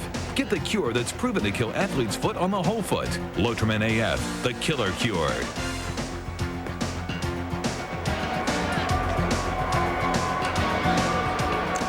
Top of the 8th inning, 8-2 Rocky lead. On to try to protect that lead is their situational left-handed reliever Mike Myers. Always one of the league leaders in appearances. Well, we're watching him warm up. We made light of the arm angle that Mike Myers throws with. Incredible. Usually a hitter's usually taking a snapshot of about shoulder high to even head high of a release point. All of a sudden Mike Myers is way down there and the ball almost acts like a frisbee. It just goes both ways. It's just very, very tough for a hitter to come up for 1 at bat and try to make an adjustment and try to put some good wood on the ball. And that's a good point. A lot of times with Myers on the mound, it is just 1 at bat. There's a breaking ball to Luis Gonzalez. Myers on the year. This is his 67th appearance, but just 36 innings pitched. So Buddy Bell gets him in. He gets the job done. And then he gets him out. And a fastball and a good one. Home run leaders in the National League. There are a lot of times with 52 home runs. including one tonight, you'd be running away with that title, but not anymore. Ray Bonds due to play later tonight on ESPN. Sammy Sosa currently playing right now. Fastball in again. Gonzalez lays off of it. Gonzalez, like most left-handed hitters, has not fared well against Myers. Just 1 for 12. I think it's part of the reason you don't have much success against him is because you don't get to see a lot of it. You only get to see about 3 or 4 or 5 pitches, and go get him next time. Get the command of that breaking ball. 2 fastballs on the inner half. He doesn't have numbers like that against many people. Here comes the 2-2 pitch. Asano sitting on the outer half. Another breaking ball. Gonzalez just gets a piece of it. Well, he got more than a piece of it in his last at bat. Top of the 5th inning. Hampton knows it might be. It could be. And when that happens in Coors Field, you know it is. It is. There are a lot of ballparks where you give up that homer, that ball, and you go, oh, it's going to be close. Oh, it's caught. Yeah, you're willing the ball to stay in the stadium. Here, just put your head down and go get another ball. Yeah, give me another. Just let me rub something while he jogs. Here comes a pitch. Fastball right back up the middle. In comes Jose Ortiz. Good range, good throw. And able to retire Luis Gonzalez at first base on that throw to Todd Helton. Well, it looks like Mike Myers got a little piece of that ball, because when Luis Gonzalez hit that ball, it looked like it was going right up the middle for a base hit. So he might have just deflected it just enough right there for Jose Ortiz to get over and make the play at first base. And what helped Ortiz was the fact that by getting a piece of that, he was able to come and get that baseball, make it a shorter throw to first, and it got there a little bit quicker. Here's Reggie Sanders. Looks like Buddy Bell deciding he wants an inning out of Mike Myers, or at least to face the next 2 hitters. The guy in the on-deck circle, Mark Grace, is the reason Myers is still in here. There was a right-handed hitter there. Myers would probably be out of the ball game, being congratulated. Here comes the 1-0 pitch. Foul straight back. Well, particularly when you have a 6-run lead, Buddy Bell has a little bit of a cushion to go with Mike Myers a little bit longer and let him face a dangerous hitter like Reggie Sanders with nobody on base. Their closer, Jose Jimenez, just recently off the disabled list. Jay Powell has filled that role and done a good job of it. Had the fastball in the hands of Reggie Sanders. Count now 1-2. Jimenez on the disabled list since August 20th because of that shoulder inflammation. What a job Jay Powell has stepped in and done. Just 1 blown save. 7 out of 8 for Buddy Bell's club. There's a look at Jose. And we'll take a look at the 1-2 pitch to Reggie Sanders. And a fastball. 83 miles an hour, but because of that good breaking ball, it seems a lot harder than that. Absolutely, and even though the velocity isn't up in the upper 80s, low 90s, the arm angle, the arm position is something that Reggie Sanders isn't used to seeing. It almost looks like this ball is rising as it comes up to the plate, and just like you said, Rick, following a breaking ball, that fastball looks like it's about 10 miles an hour harder. Following Reggie Sanders, stepping into the box is Mark Grace. He takes a breaking ball for strike 1. That's what they talk about when they say not only does the big unit Randy Johnson have great stuff, but you can't find anybody else from that release point. Makes it even that much more difficult. I know one thing, I never did that to Mark Grace in the career I had pitching to him. You just don't embarrass good hitters like that very often unless you do something unorthodox. This release point, or throw a knuckleball, something like that. Ground ball back up the middle. In comes Ortiz. He's got it. Throw to Helton. And that ends the Diamondbacks here in the top of the 8th inning. Still 8-2. Still 8-2. Colorado over Arizona. As we go to the bottom of the 8th inning. Both of the bullpens have done their job. Mike Hampton did his job starting the game off for Arizona. Albie Lopez, the starting pitcher for Arizona, was not as successful. Eric Sable on to pitch his second inning.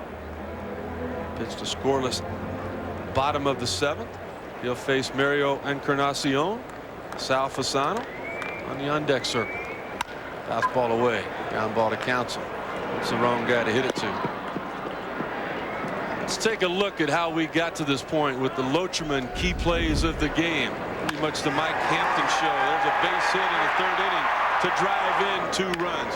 You got to field your position as well. And Hampton does it as good as anybody. Look at that play. I mean, not only making the routine plays, covering first when you need to, but Hampton has the ability to take hits away from the opposition. Boy, talk about reaction time, and the reason he's able to make that play is he ends up in great fielding position.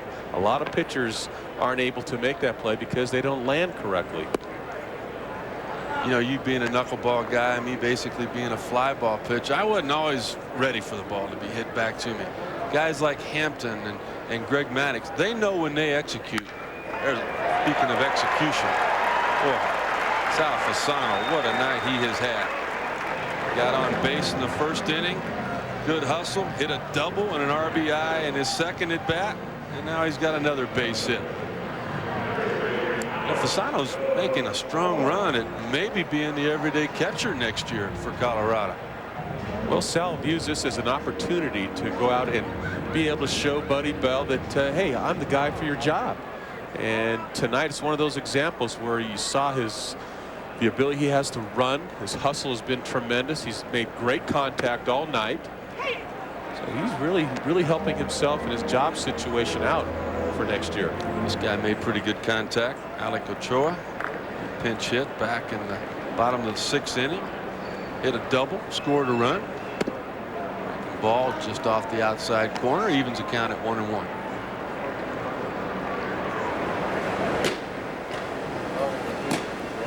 Activity, a couple of left-handers up for Arizona, and Bob Brenly. It's got to be nice managing this time of the year. Down on your bench, you got 15 position players. You're not going to run short.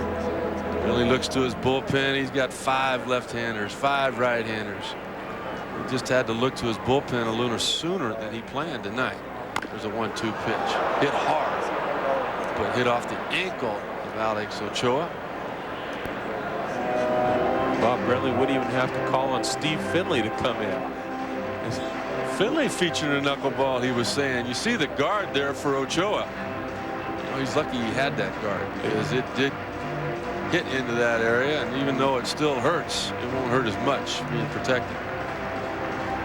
I tell you, your feet really take a beating, and anytime you're facing a pitcher that features a sinker ball, you hit so many balls off your heel, off your foot, off your shin. It just takes it, and it's one of those things where it stays with you. It takes a while to be able to get some feeling back in there. I used to laugh and laugh and laugh at people when they did that, and then all of a sudden, one time in batting practice, I did it to myself, and I literally wanted to sit down and cry. If there wouldn't have been people around, I think I would have. You ever have it happen to you? That never happened to me, although one time I did foul a ball. Greg Maddux was pitching, and the ball went between my 2 legs, and I actually saw the ball. I was looking down for some reason, and ever since then it was like a mandatory thing for the Dodger pitchers to wear these guards. So we had to wear them in BP all the time anyway. People are wondering why Larry Walker's not in the lineup tonight. He had 2 base hits Monday night off Randy Johnson. One of them went between the legs of the big unit. The other hit Randy Johnson in the hip. So what did Randy Johnson do in Walker's next at bat? Well, he plunked him, hit him in the elbow. Walker has not been able to play in the last 2 games. Don't forget, coming up next, Houston Astros at the San Francisco Giants. Our good buddies John Miller and Joe Morgan. Scheduled starters in that game, Dave Malicki, and the opening day starter for Dusty Baker and the Giants this year, Livan Hernandez. Still got a base runner at first. Here comes the 2-2 pitch. Ground ball. What a play. Jay Bell came up with it. I got it. Mark Grace fully extended. And getting Alex Ochoa there at first base. What a nice play by Jay Bell. He had no choice but to try to olay that ball. The soft hands he possessed there, able to come up with it. could have been trouble for Arizona. It was, and he was so decisive. He knew that he needed to get an out. He didn't even bother about possibly getting the lead runner at second base. And that's being prepared, knowing what you're going to do with the ball when it comes to you. And again, how many times have we seen Mark Grace bail one of the infielders out tonight? Stretching out, digging balls out of the dirt. He's just been incredible. Boy, really the biggest area of improvement for Arizona. 5th last year in fielding as far as the team concerned. Number 1 this year in that department. Here's Juan Pierre up. You can just put it in your pocket. Hope it goes foul. Bell knew he had no chance to get Juan Pierre at first base. Wasn't even thinking about it. But Sal Fasano looks like he heard something. Buddy Bell immediately pointing onto the bench for somebody to come out and pinch run for him. He was hustling down the line again. He's been on base a lot tonight, trying to get to third base. Take a look at him there. He's got that secondary lead, off and running there. Oops. I don't know what it is for sure, but it sure looks like a hamstring. Yeah, that has the it has a look that it probably is a hamstring when something like that happens. And we've seen Sal Fasano run about as hard as anybody tonight. Hate to see that happen. One thing Buddy Bell has seen happen a lot this year is his young center fielder Juan Pierre not only hitting, but hitting with runners in scoring position. That's usually the last thing that a young hitter is able to do. Things go too fast in those situations. They can't slow him down. Juan Pierre now is hitting over 350 with runners in scoring position, as Fasano was there. And most of the time also, when you're hitting with runners in scoring position, we see Gary Bennett as the pinch runner for the Colorado Rockies, is that when runners get in scoring position, pitchers pitch differently. They throw their best stuff. And that's why a lot of hitters have trouble adjusting to hitting in those situations. Well, not Juan Pierre. He's really turned it up. Jose Ortiz trying to turn up the notch on that high fastball. Fouls it straight back. 2 outs. Gary Bennett, the pinch runner, at third base. Juan Pierre at first base. Mark Grace not even holding him on. A professional courtesy here. Line drive up the middle. Council's got it. No play at second. He knows he's got plenty of time to go to first, and he does. After 8 full innings here at beautiful Coors Field, it's 8-2 Colorado. Here we are, top of the 9th inning. It's still 8-2 Colorado. And Buddy Bell featuring his 4th pitcher of the night. That's his closer for the time being. Jay Powell, 7 saves and just 8 opportunities. Outstanding year for the veteran reliever. Well, he's got an outstanding fastball and just explodes up on the hitter. And that's the kind of stuff you need to pitch here at Coors Field to be successful. Power arms out of the bullpen. Gary Bennett came on in the bottom of the 8th inning to pinch run when Sal Fasano was injured. He'll stay in the ball game to catch.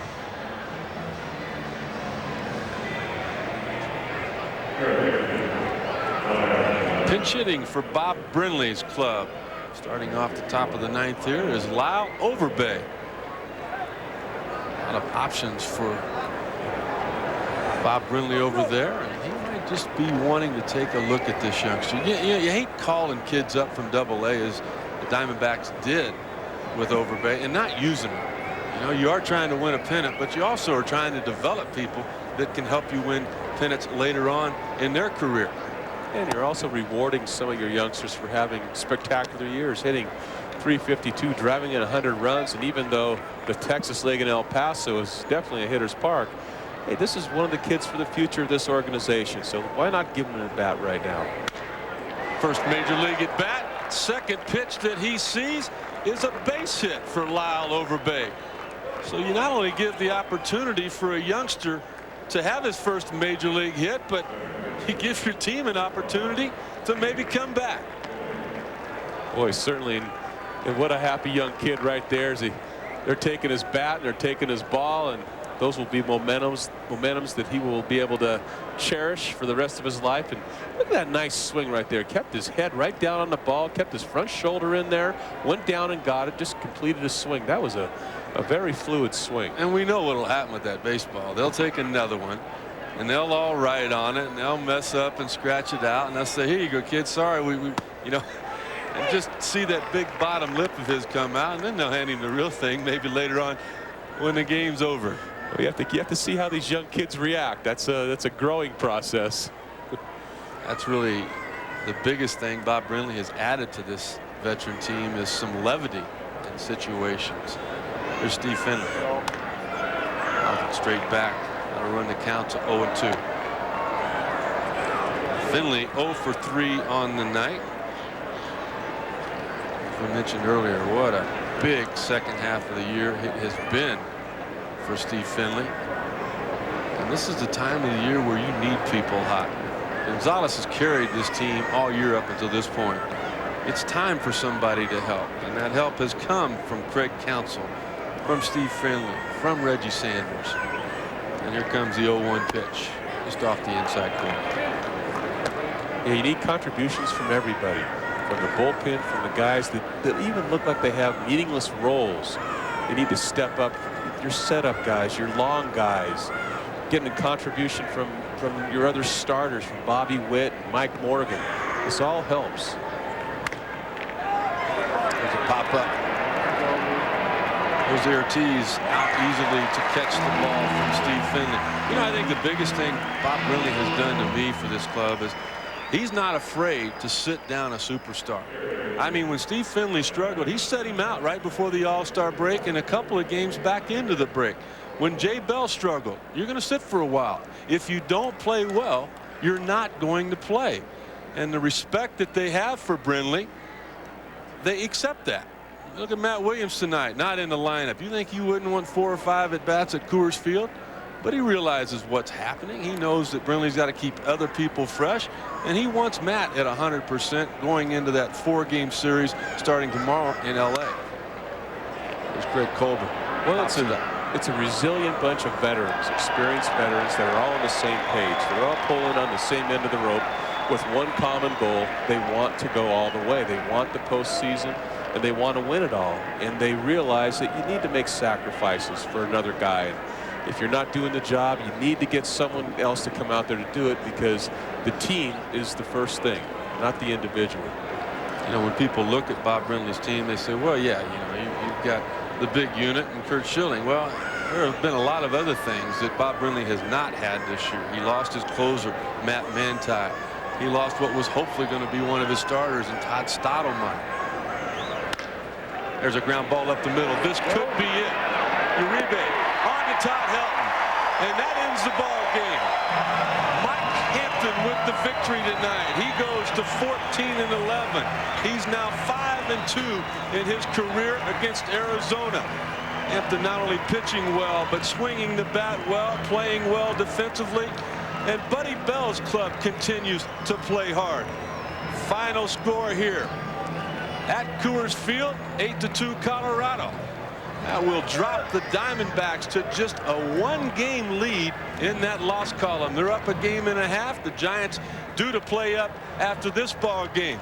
This has been a presentation of ESPN, the worldwide leader in sports. For more, log on to ESPN.com. For Tom Candiotti, this is Rick Sutcliffe saying so long from Denver.